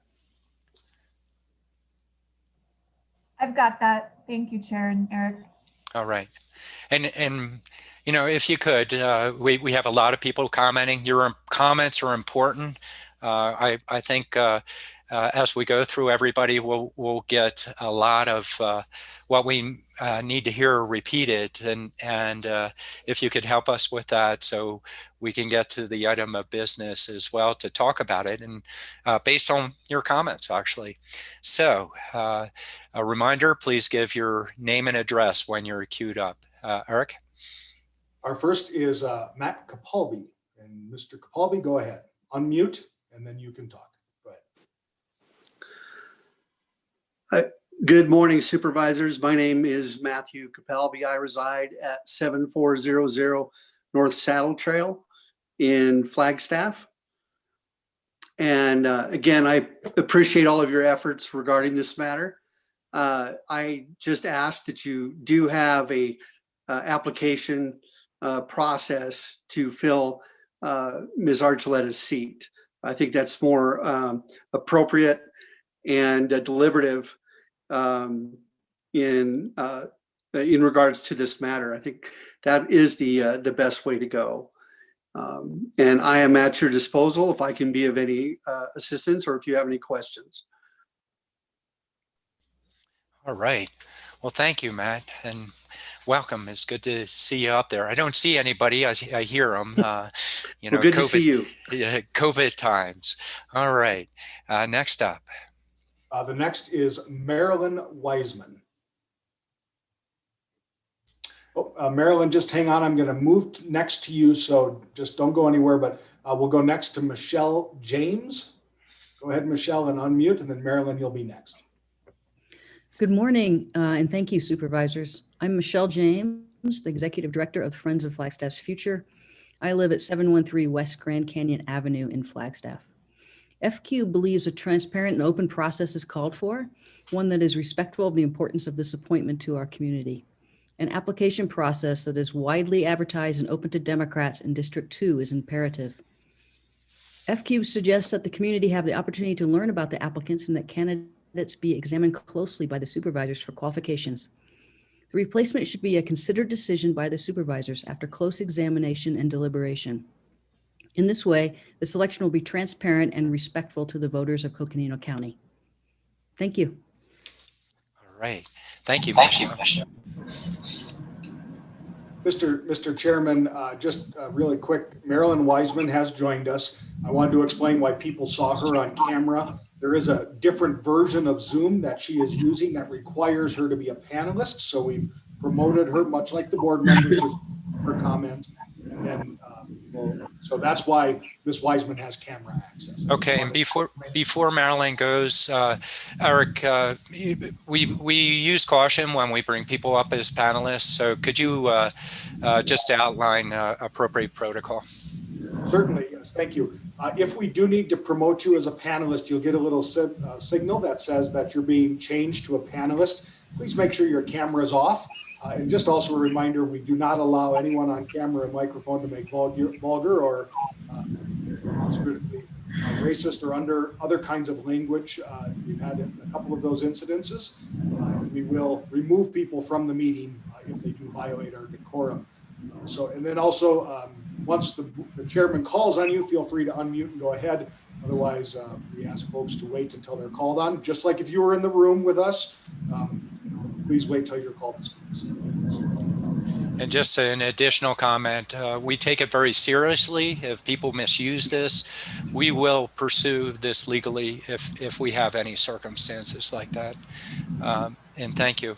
And Marilyn, I know you won't do that. We welcome you. And so you're up, Marilyn. Thank you, Chairman Ryan. And I address this to Chairman Ryan, Supervisors Begay, Fowler, and Horseman. Thanks for giving me the opportunity to speak today. My name is Marilyn Weissman. I'm a resident of District 1 at 1055 East Apple Way in Flagstaff. I want to congratulate Liz Archuleta for the wonderful opportunity she has been given to bring her talents and experience to the new Biden administration and bring decency back to this country. I expect that Liz was chosen for this position after consideration of many other worthwhile candidates from around the country. Now I would like to see the same opportunity given to her successor on the Board of Supervisors. I ask you to hold an open process for filling her seat, similar to what the Flagstaff City Council did in 2012 when Art Babbitt vacated his council seat to run for a seat on your board. At that time, the council called for applicants and then shared their names and qualifications with the public. They took public comment. Yes, a process like this is time consuming, but in the end, the four of you will still make the decision, and hopefully the best one when you have more candidates to choose from. Before I lived in Flagstaff, I lived in Chicago, which is still a city notorious for the politics of nepotism and patronage. Let's not be Chicago. Let's be transparent. Let's be Flagstaff. Let's be Coconino County. Thank you. All right. Thank you, Marilyn. Okay, next up. Mr. Chairman, just give me 2 seconds. Make one quick change here. Next will be, I'm sorry, I have a bubble blocking my path here. Should be Ann Heitland. Yes. So Ann, I'm sorry if I mispronounced your last name. Go ahead and unmute and you'll be up to speak next. All right. Welcome, Ann. Thank you, Chairman Ryan and supervisors and Clerk Daly. You all have an important decision to make. I would like to echo what Phyllis Schiller said. Liz Archuleta has been a tremendous asset to our county. And I particularly remember the work she did during the tragedy of the Schultz fire and flood in 2010, when she was working in the Timberline neighborhood and in my neighborhood north of Flagstaff, and the work that it took years after that to make things right to the extent they could be made right. And of course, her leadership over the last year during this horrible pandemic has been outstanding. I'm speaking today for myself as a citizen of Coconino County, but also as chair of the Coconino County Democratic Party.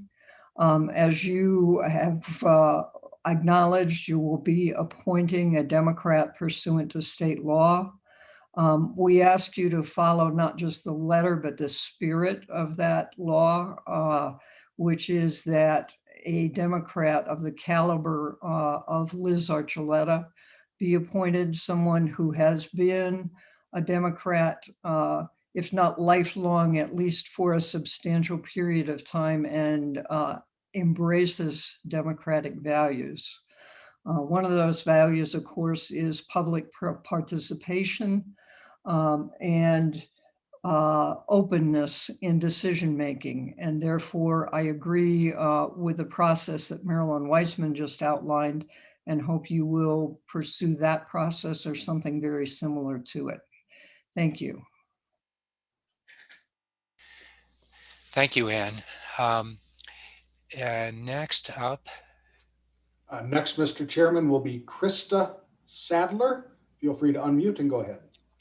All right. Hi, thank you. Can you hear me okay? We can, Okay, and welcome, great. Krista. Thank you, and thanks so much for all the work that you do. I live out in Judy Begay's district.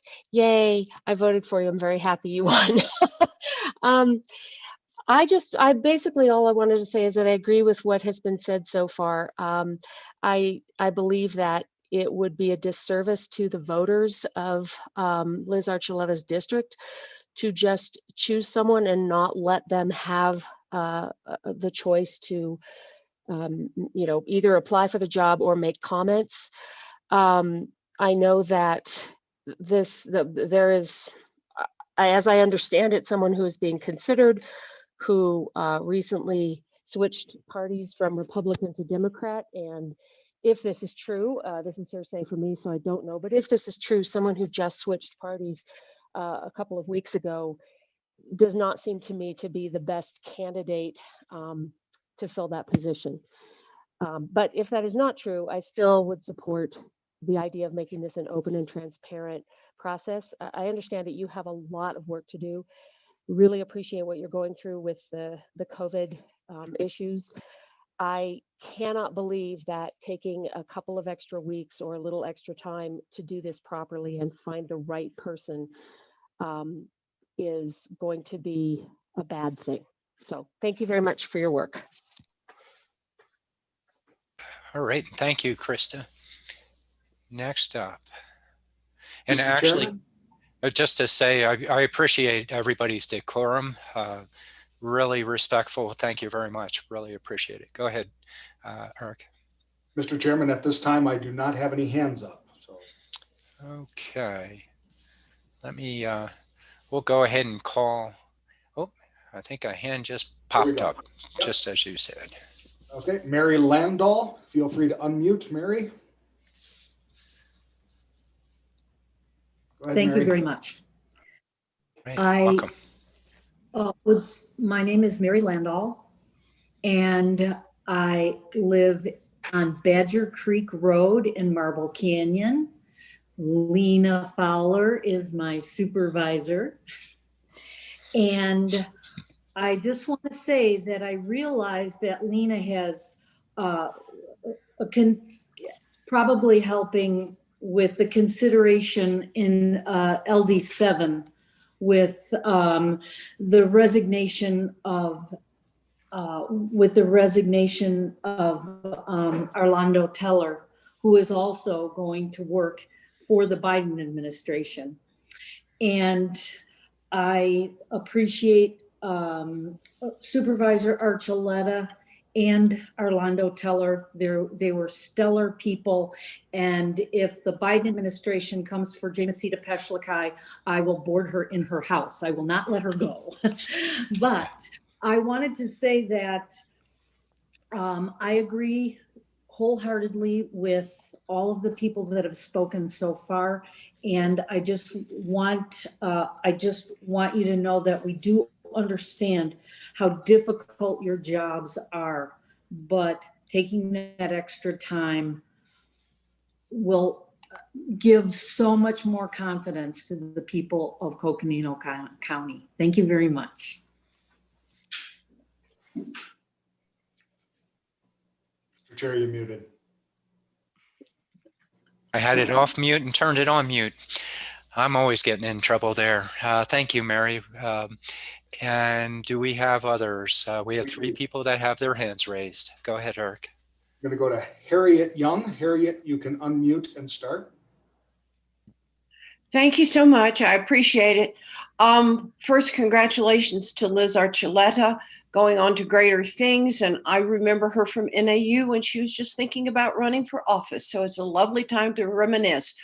I simply want to urge the board to consider the fact that we are in a crisis.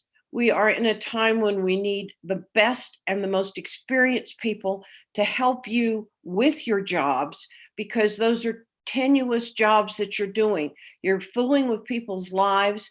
And I think you must look for the very, very best person to help you make those decisions going forward. So I support the views offered before, which is let's do this right, let's take applications, and let's find the very top person out there who's willing to do this awful job that you've all agreed to do, and for which I thank you. Thank you so much. All right. Well, we do get our gray hair, but it's a wonderful job while we do. Thank you, Harriet. Okay, next up, Eric.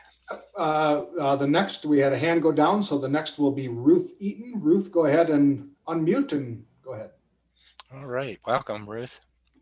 Thank you. Thank you for all your work, all of you, all the seasoned supervisors and the new supervisors. I congratulate Liz, and I'm so proud of her. She's always been a leader in our county, and especially a great leader for the Latinx community. And as a private citizen, I would like to express my feelings that the board please take into consideration, again, someone with the skill levels that Liz has and the enthusiasm that she has and passion for her community. Also, please consider that you and us as constituents, you have invested a lot into bringing diversity to Coconino County. So we don't want to lose that. We ask that you be also respectful of including the councils in whatever the process that is taken. So Congratulations to Liz, and thank you for your work. And please consider all the work we've done the past years for diversity. Thank you. All right. Thank you, Ruth. Okay, Eric. Mr. Chair, just one quick, we had a note of folks asking how to unmute. This is a webinar function of Zoom, so you will not be able to unmute yourself until we give you the ability to speak to the board. So so please raise your hand if you do want to speak. That is how you will get the board's attention and be called on by the chair. Our next person is CC Dems, which I imagine is an organization. We'll just remind you to please state your individual name as well for the record. As well as your address. Thank you. I apologize for having the wrong title up there. My name is Aubrey Sonderegger. I reside at 3850 North Patterson Boulevard. As a constituent of Liz's, I know that her work in this district has been incredibly important, and I think this district has a lot of unique needs that I would love to see have filled by somebody who is very qualified and who is going to play well on your team, because I know you guys have a lot of work that needs to get done. Finding the right team member that is going to work well with you and that is going to represent this district very well, I think deserves the time and attention that you can afford it. And I also am calling for an open application process. Thank you very much. All right. Thank you, Aubrey. Next up. Mr. Chair, next is Dennis Chavez. Dennis, go ahead and unmute. Good morning, everyone. Gosh, I know everybody on the board now. It's fantastic. I've lived in Flagstaff, born and raised 66 years ago. Boy, I mean, I've known Liz my entire life. I've known her family my entire life. And I've always knew she was bound for greatness. I mean, she's worked hard for our community, same as all of you are going to work hard for our community. And this position was held by a Hispanic woman for 24 years. And there's a reason for that. Her constituency is one of the highest Latinx groups in the city and county. And we really would appreciate some more diversity and keep up the diversity that she established 24 years ago. And thank you guys for the wonderful job that you guys are doing. Judy, congrats. Patrice, congrats. Lena, congrats. Matt, congrats for all your hard work. Thank you. And thank you for listening to me. All right. Thank you, Dennis. Okay. Eric? Mr. Chair, we don't have any hands at this time. Oh, we do have one. Yeah, so one go up and go down. So there you go. B. Cooley, go ahead and unmute B. You should see that mute button now. Yes, I do. Thank you very much. I'm B. Cooley. I live in Liz's district at 10885 North Linda Lane. And I too have very fond memories of Liz, especially when she was available to help so much after the Schultz fire. Given that, I have to say that among my representatives in the state of Arizona, I will politely say 3 of them are nut jobs. And I'm sorry to be emotional, but that is the honest to God truth. And the only other one is the District 2 supervisor. That is it. And so Liz has been the only source of compassionate and effective and qualified representation that I have had in the 20 years that I've lived in Flagstaff. I'm so concerned that you might go forward with something that is not public. And I want to urge you to be sure that you take applications, that you carefully evaluate qualifications.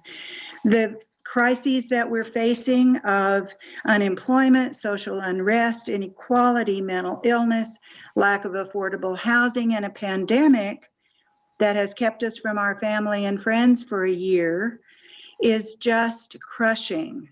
I have not touched another human being in so long that I don't remember when or who or what it felt like.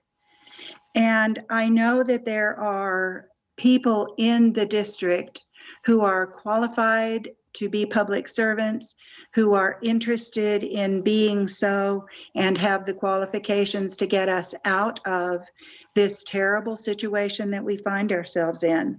I'm begging you to make this a public process and do everything you can to help us understand who will be appointed and what their qualifications are. Thank you. All right, thank you, B. Mr. Chair, I'm giving it a second. I don't have any hands up at the moment.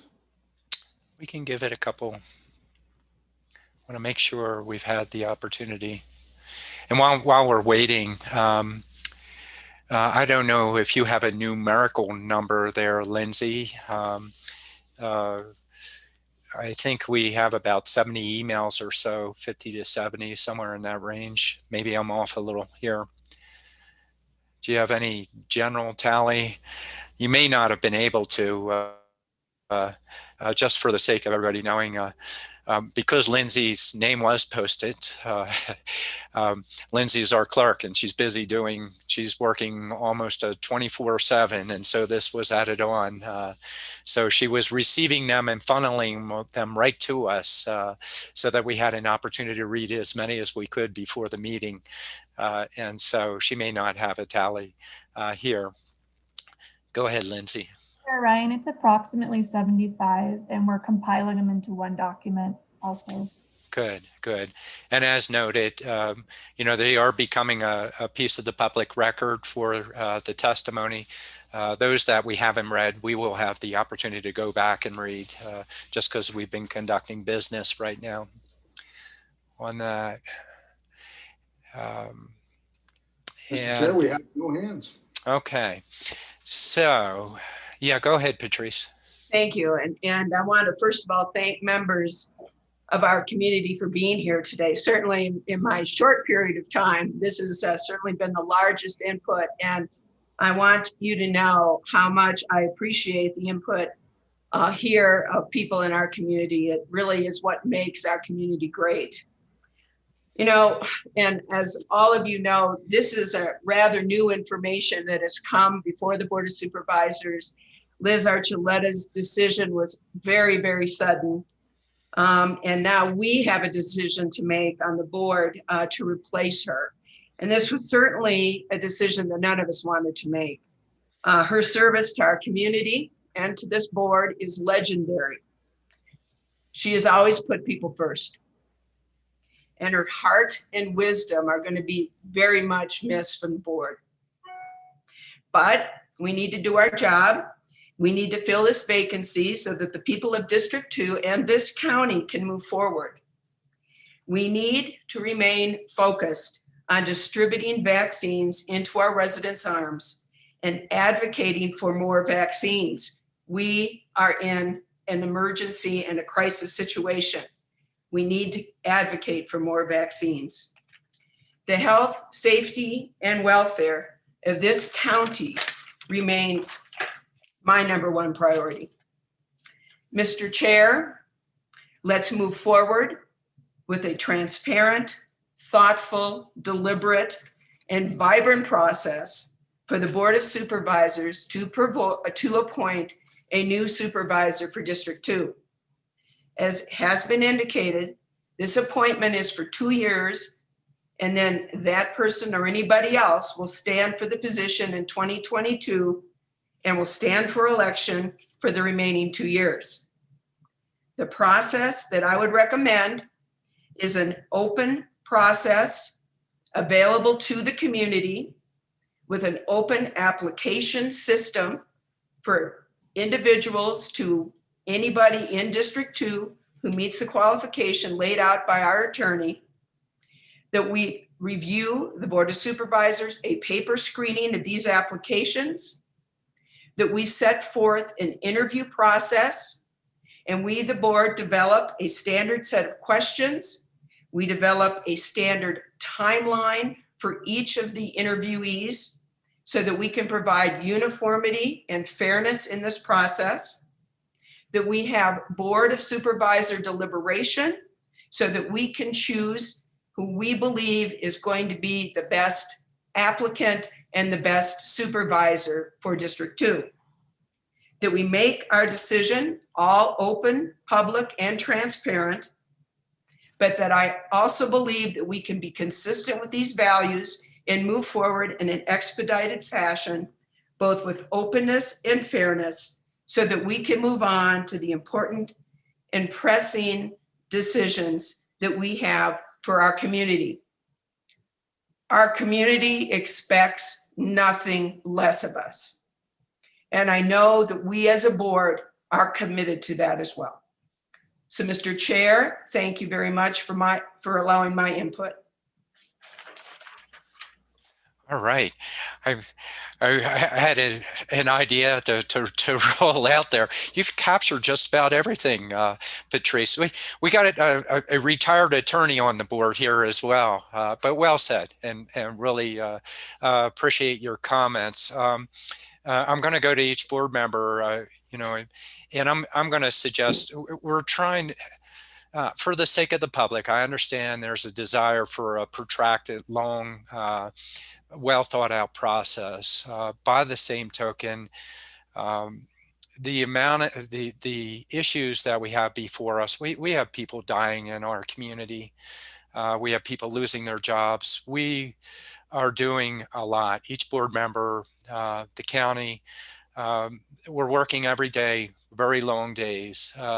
We do need to take the time to really select a candidate in a public process, and I think it's really good. I'm glad we got all the emails because we're so caught up in the emergency, and we're trying to act on behalf of the community in a positive way, not a covert way, but in a positive way to help the community. But we're also trying to deal with all these situations. We do need to have an expedited process, but not one that's turned over overnight. Rather, let's provide the opportunity in an open process. And what I would suggest associated with that is that we open the position today, Thursday, February 4th. Interested qualified candidates should submit a cover letter and resume a resume to the county manager's office. And I want to pause there. Now, you all sent things to Lindsay Daly, our clerk of the board, and typically that's the procedure. But we'll provide information. But we needed to go to the manager's office under this circumstance because we have a unique law. When there is an appointment to be made to the Board of Supervisors, and there are 4 members of the board, the tiebreaker is the clerk of the Board of Supervisors. And with that, to create we're all going to get the information that's sent through, but to separate the clerk's office, we're asking that you send your applications to the manager's office. I would suggest that we close the position Wednesday, February 10th at 5 p.m. And then the board will have the opportunity to review applications on Thursday, February 11th. And the board can conduct interviews on Friday, the 12th. That's next week. It is an expedited process, but it provides the opportunity for a fair opportunity for people to submit an application. I keep saying application, a resume and a cover letter. It provides a deadline associated with it. It provides an opportunity for the board. We're kind of hard. Our schedules are pretty tight, but this is very important. We need to clear them so that we can conduct this business appropriately. And I think that's kind of splitting the options. To rush it to get to next Tuesday, we were feeling, my gosh, we need to keep moving on. We need to keep moving on. I think that's too quick. I think it would make sense to extend it, provide time for the applications to get in, and yet not have a protracted one where we need to respond to this emergency. We need a good, deliberative, functional member to fill Liz's seat. So that's what I'm suggesting. But let me take a further comment. I have Supervisor Begay up. Supervisor Begay.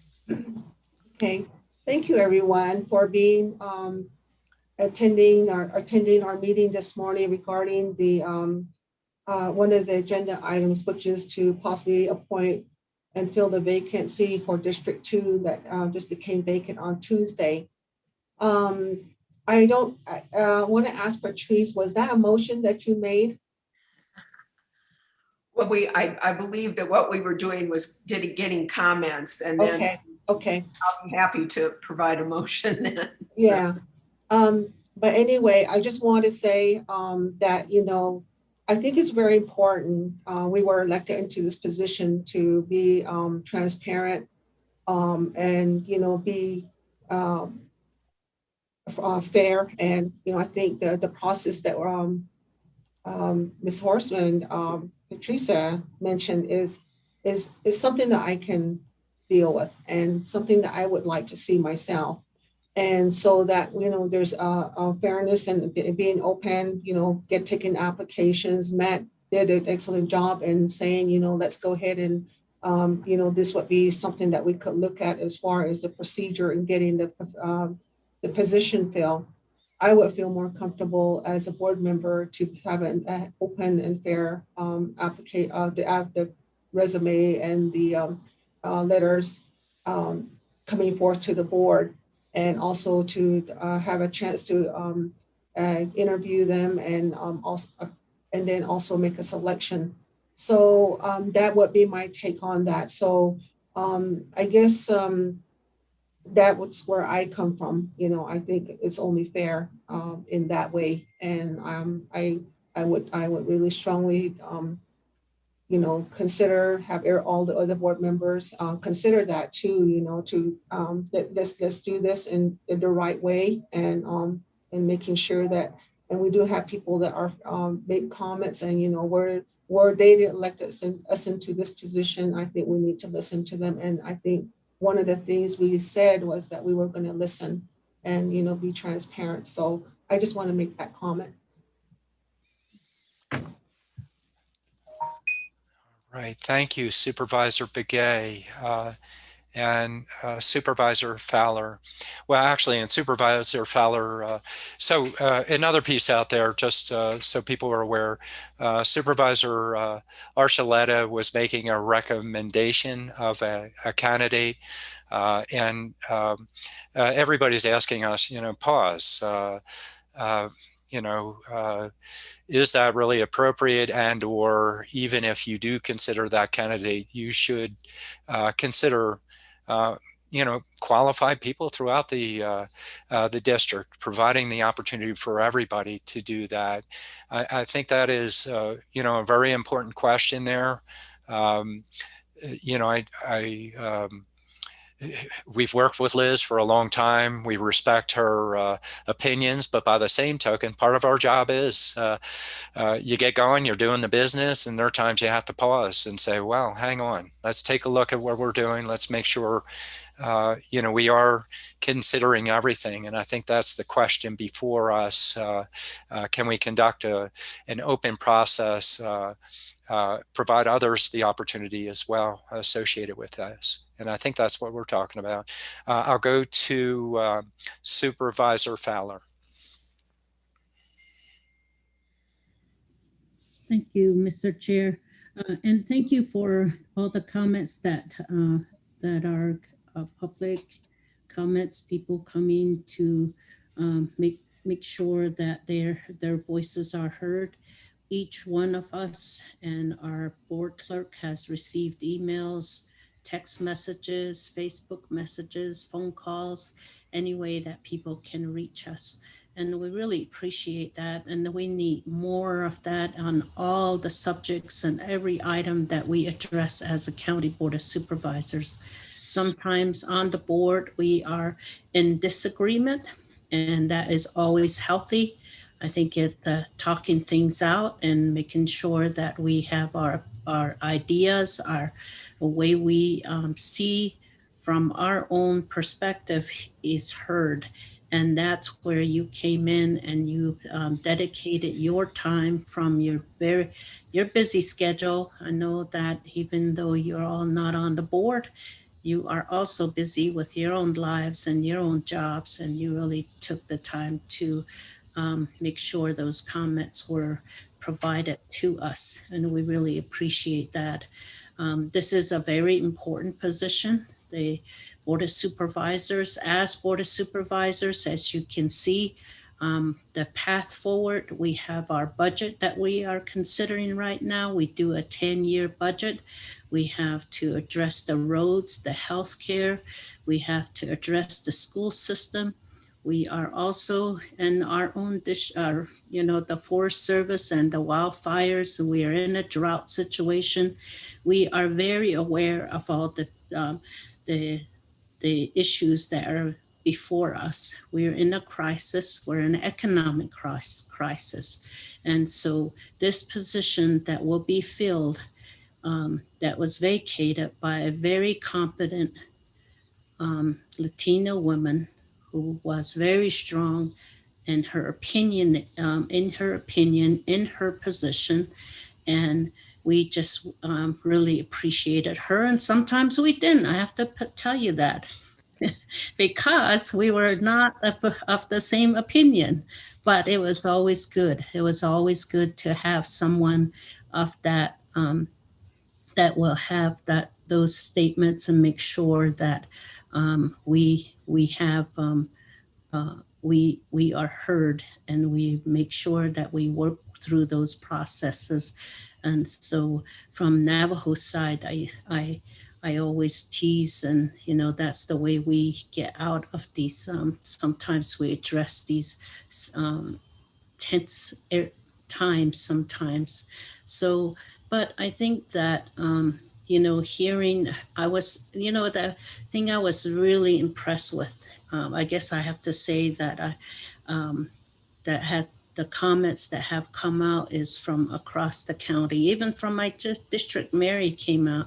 She was texting, had a friend text me last night, and I think that's really good that we have an interest in the Board of Supervisors as a whole, and making sure that the board is working together and make sure that we will stay strong. And that is, I think, your all's mission. You all realize that the situation that we're in, and that we do need a strong person in this position. So I want to thank you for that. I want to thank you for being so caring to come out and say this. This is what I think. My grandmother used to say that no, if someone doesn't care about you, they're not going to come and tell you sure. Sure is there's a huge teaching and about sure, which is really nudging you and saying, hey, like Supervisor Ryan says, pause, think about what you're doing, and think about your path forward. And someone doesn't care, not going to tell you that. You all care about your community. You all care about the Board of Supervisors and the decisions that we make, and the representation. We're your representatives, and you care about that, and I really appreciate that. So with that, and I really appreciate Supervisor Archuleta. She's done so much locally, at the state level, and she represented us nationwide with the public lands. She's well known across the country. We worked with her on various issues, and so I'm very proud that she has gotten this position, and she's recognized. I'm not surprised, because she is known across the country, and I'm really happy that she has the position. Now it comes to us as the Board of Supervisors to make this decision, and hearing from the public of transparency, making sure someone is qualified. You know, what is qualified? What does that mean? You know, is it somebody with just a degree? You know, those are now the questions that we have to ask. What is qualified? My version of qualified definition may not be the same as yours, but someone who cares and is going to be a strong leader and be able to talk for you and be able to tackle the issues within your community. That's going to be something that we're going to be really looking at. So I do agree that I think that we should do the public process. And I think we always intended that with the sensitivity that we really, you know, we have a supervisor that has just left her position after 20 years of representing us. And in certain respect, how do we honor her? How do we do that? And what is it that we, how do we recognize her work, and how do we carry out her wishes? You know, that's going to be something that I think that we need to just consider. But I think that the public process is a way to go. I like the shorter version of public advertising today and filling this position quickly, because after the position is filled, person that comes in is going to go through an orientation, getting to know the county. We're going to have 3 new board of supervisors this year, which I'm really excited about. The 2 that has just joined us, they're really great, and I'm really happy they're here. So that would be my comment, and I want to thank our staff for always taking care of everything and making sure that we are prepared and we know the process, and our attorney, Rose, will make sure that we're within the legal bounds, that we are making these decisions and outlining the process. So I want to thank everyone. Thank you. Thank you, Mr. Chair. All right, you can see a lot of wise members here to join us. Actually, speaking of Rose, turning to Rose, Rose, can you state the point? It's not necessary for a motion. Right, yeah. So there was talk just a little bit ago about, you know, whether or not a motion had been made and in an interest or willingness to do so. And I just wanted to clarify, there's no need for a motion, assuming what the board does is decide on a process, you know, with the due dates and with dates for review and interview dates. It's not necessary that that be done by motion. I think it should just be sufficient for the board to direct staff to make the process known, whether that's through public affairs or human resources or however the board wants to do that. And so, so bottom line, no motion is necessary, just direction to staff to start the process. Okay. And then before we get to that, actually, it's just came in from former supervisor Liz Archuleta. She is going to assume the position of Director of Intergovernmental Affairs for the USDA. She could not announce that when she, yeah, isn't that wonderful? She could not announce that. She had to wait for the federal process to proceed. And now it can be officially announced. That is the position. And I'll just repeat it, Director of Intergovernmental Affairs for the USDA. So that's a congratulations to Liz, and boy, you're going to shine for the whole region, which we really appreciate. Supervisor Horstman, Patrice, yes, go. Thank you. And I just want to make sure, Rose, this would be appropriate. I actually would like to make a motion, even though it may not be done with specificity, with direction that this then be set up by your office as well as the appropriate administrative offices. But I would like to make a motion making it clear that it is the intent of the Board of Supervisors to conduct a transparent, thoughtful, deliberate, and vibrant process, an open process for the appointment of the supervisor for District 2. In Go ahead and answer that, Rose, before I know you'll have the opportunity to make it a motion, but you're asking a question right now. Let's follow up with that, Patrice. Okay. Yeah, and in response to Supervisor Horstman, certainly there's no issue with you making a motion on it. I just wanted to make it clear that it is something that could just be done by direction, but a motion is perfectly fine as well. Thank you. And I would suggest with that, one piece of direction would be to direct government affairs to, let's see, open the position, direct them to open the position and seek interested qualified candidates to submit their cover letter and resume to the county manager's office. We'll provide greater detail, but we're giving, in that, government affairs will understand their direction that they're moving forward, but we do it as of this time certain. I don't know if we can make 5 p.m., but this evening to open it up. And Eric is nodding his head that he understands that. Mr. Chair. Yeah, go ahead, Lena. Yes, I just want to just make sure that it is clear that we do not have an application, a form to fill out, that this is that you are an applicant when you submit your letter of interest. It's basically it, and a resume attached to it. And based on that, we will read those, the documents that you submit, and then conduct an interview with you at the set time. Thank you. And they will be posted so the public can see as well. Patrice, you're ready to roll though, I think, right? I'm ready to roll.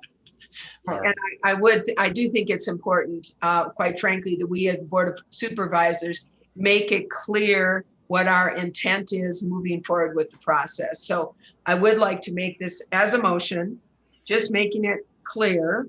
Government Affairs will open the position today, and that county staff will proceed to carry out this directive. And that is that we, the Board of Supervisors, are directing to move forward with a transparent, thoughtful, deliberate, and vibrant process for the Board of Supervisors to appoint the supervisor for District 2. I second the motion on the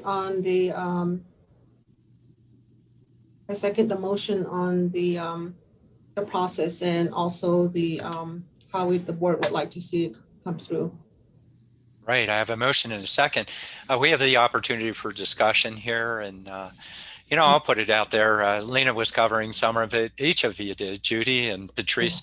I love this community. I was noting as I was reading the comments, just people of life experience that I've known over the years, wisdom, intellect, deliberation. It's just so special that we have that, and we really appreciate y'all reaching out and reaching out to us and reminding us of how important this is. Other supervisors for comment before I call the question? I just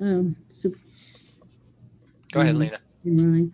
I just find that interesting that we have to put this into a vote, because usually we just do a directive and then it's carried out. But this is it looks like Supervisor Horstman wants to make sure it is that vote has a big, huge stamp on there to say that it was voted on. Yeah, I think it's just we usually just do a directive, and that is the vote to come. Yeah, and just again, we're in opportunity for discussion associated with it. It's not typical. This, I think, for the sake of, and I may be wrong, but it's that extra stamp in this unique circumstance that Supervisor Horstman and Begay are pushing forward. There's a certain level of regimen that after a while it's like it starts to be inhibiting, particularly for staff. But I think this is a unique time for that. All right. Any further comments? Call the question. Okay. All in favor of the motion, vote aye. Aye. Any opposed? None opposed. Carries 4-0. And Excellent. we encourage all people in District 5 or District, in my district, in District Yeah. 2 to apply. Yeah. We're Democrats and live in District 2. Absolutely. They are the qualifications, being a What is Democrat qualified? and living in District 2. Matt? All right. Yes, go ahead. I just want to say thank you to my fellow board members. It's very important that, you know, we do involve our constituents in having a say-so in certain issues that come to us. Because like I said, they're the ones that put us here and that we need to be held accountable in a lot of ways. And so I think there's certain things that you have to have a motion and a second on.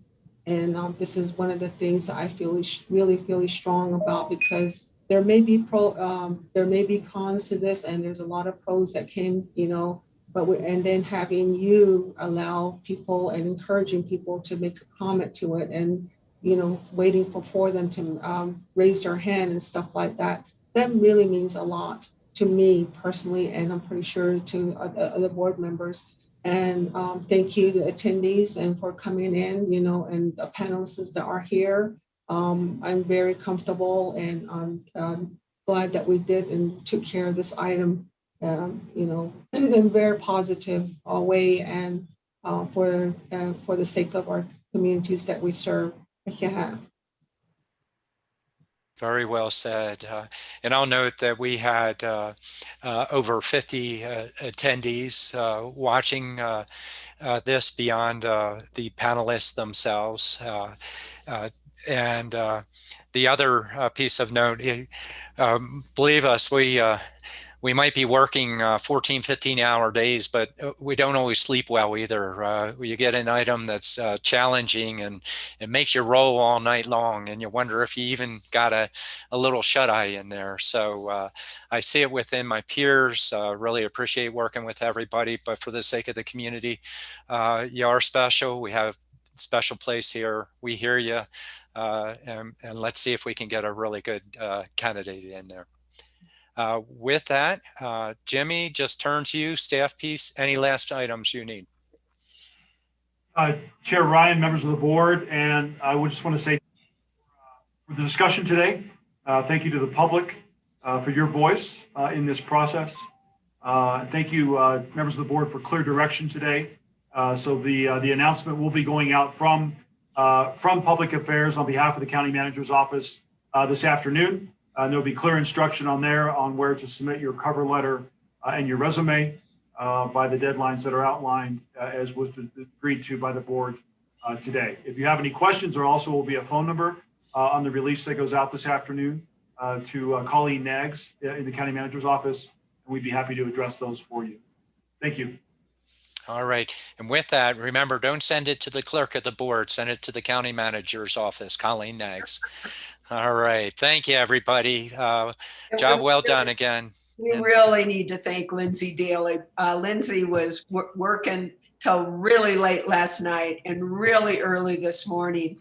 And thank you, Lindsay, very much. And thank you, community members, for your involvement and caring about our community. So, and also for your leadership, Chair Ryan. I appreciate all your extra work as well. Thank you. Thank you.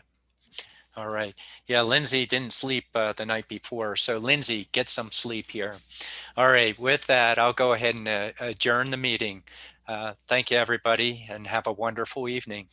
Thanks. Thank you. Thank you.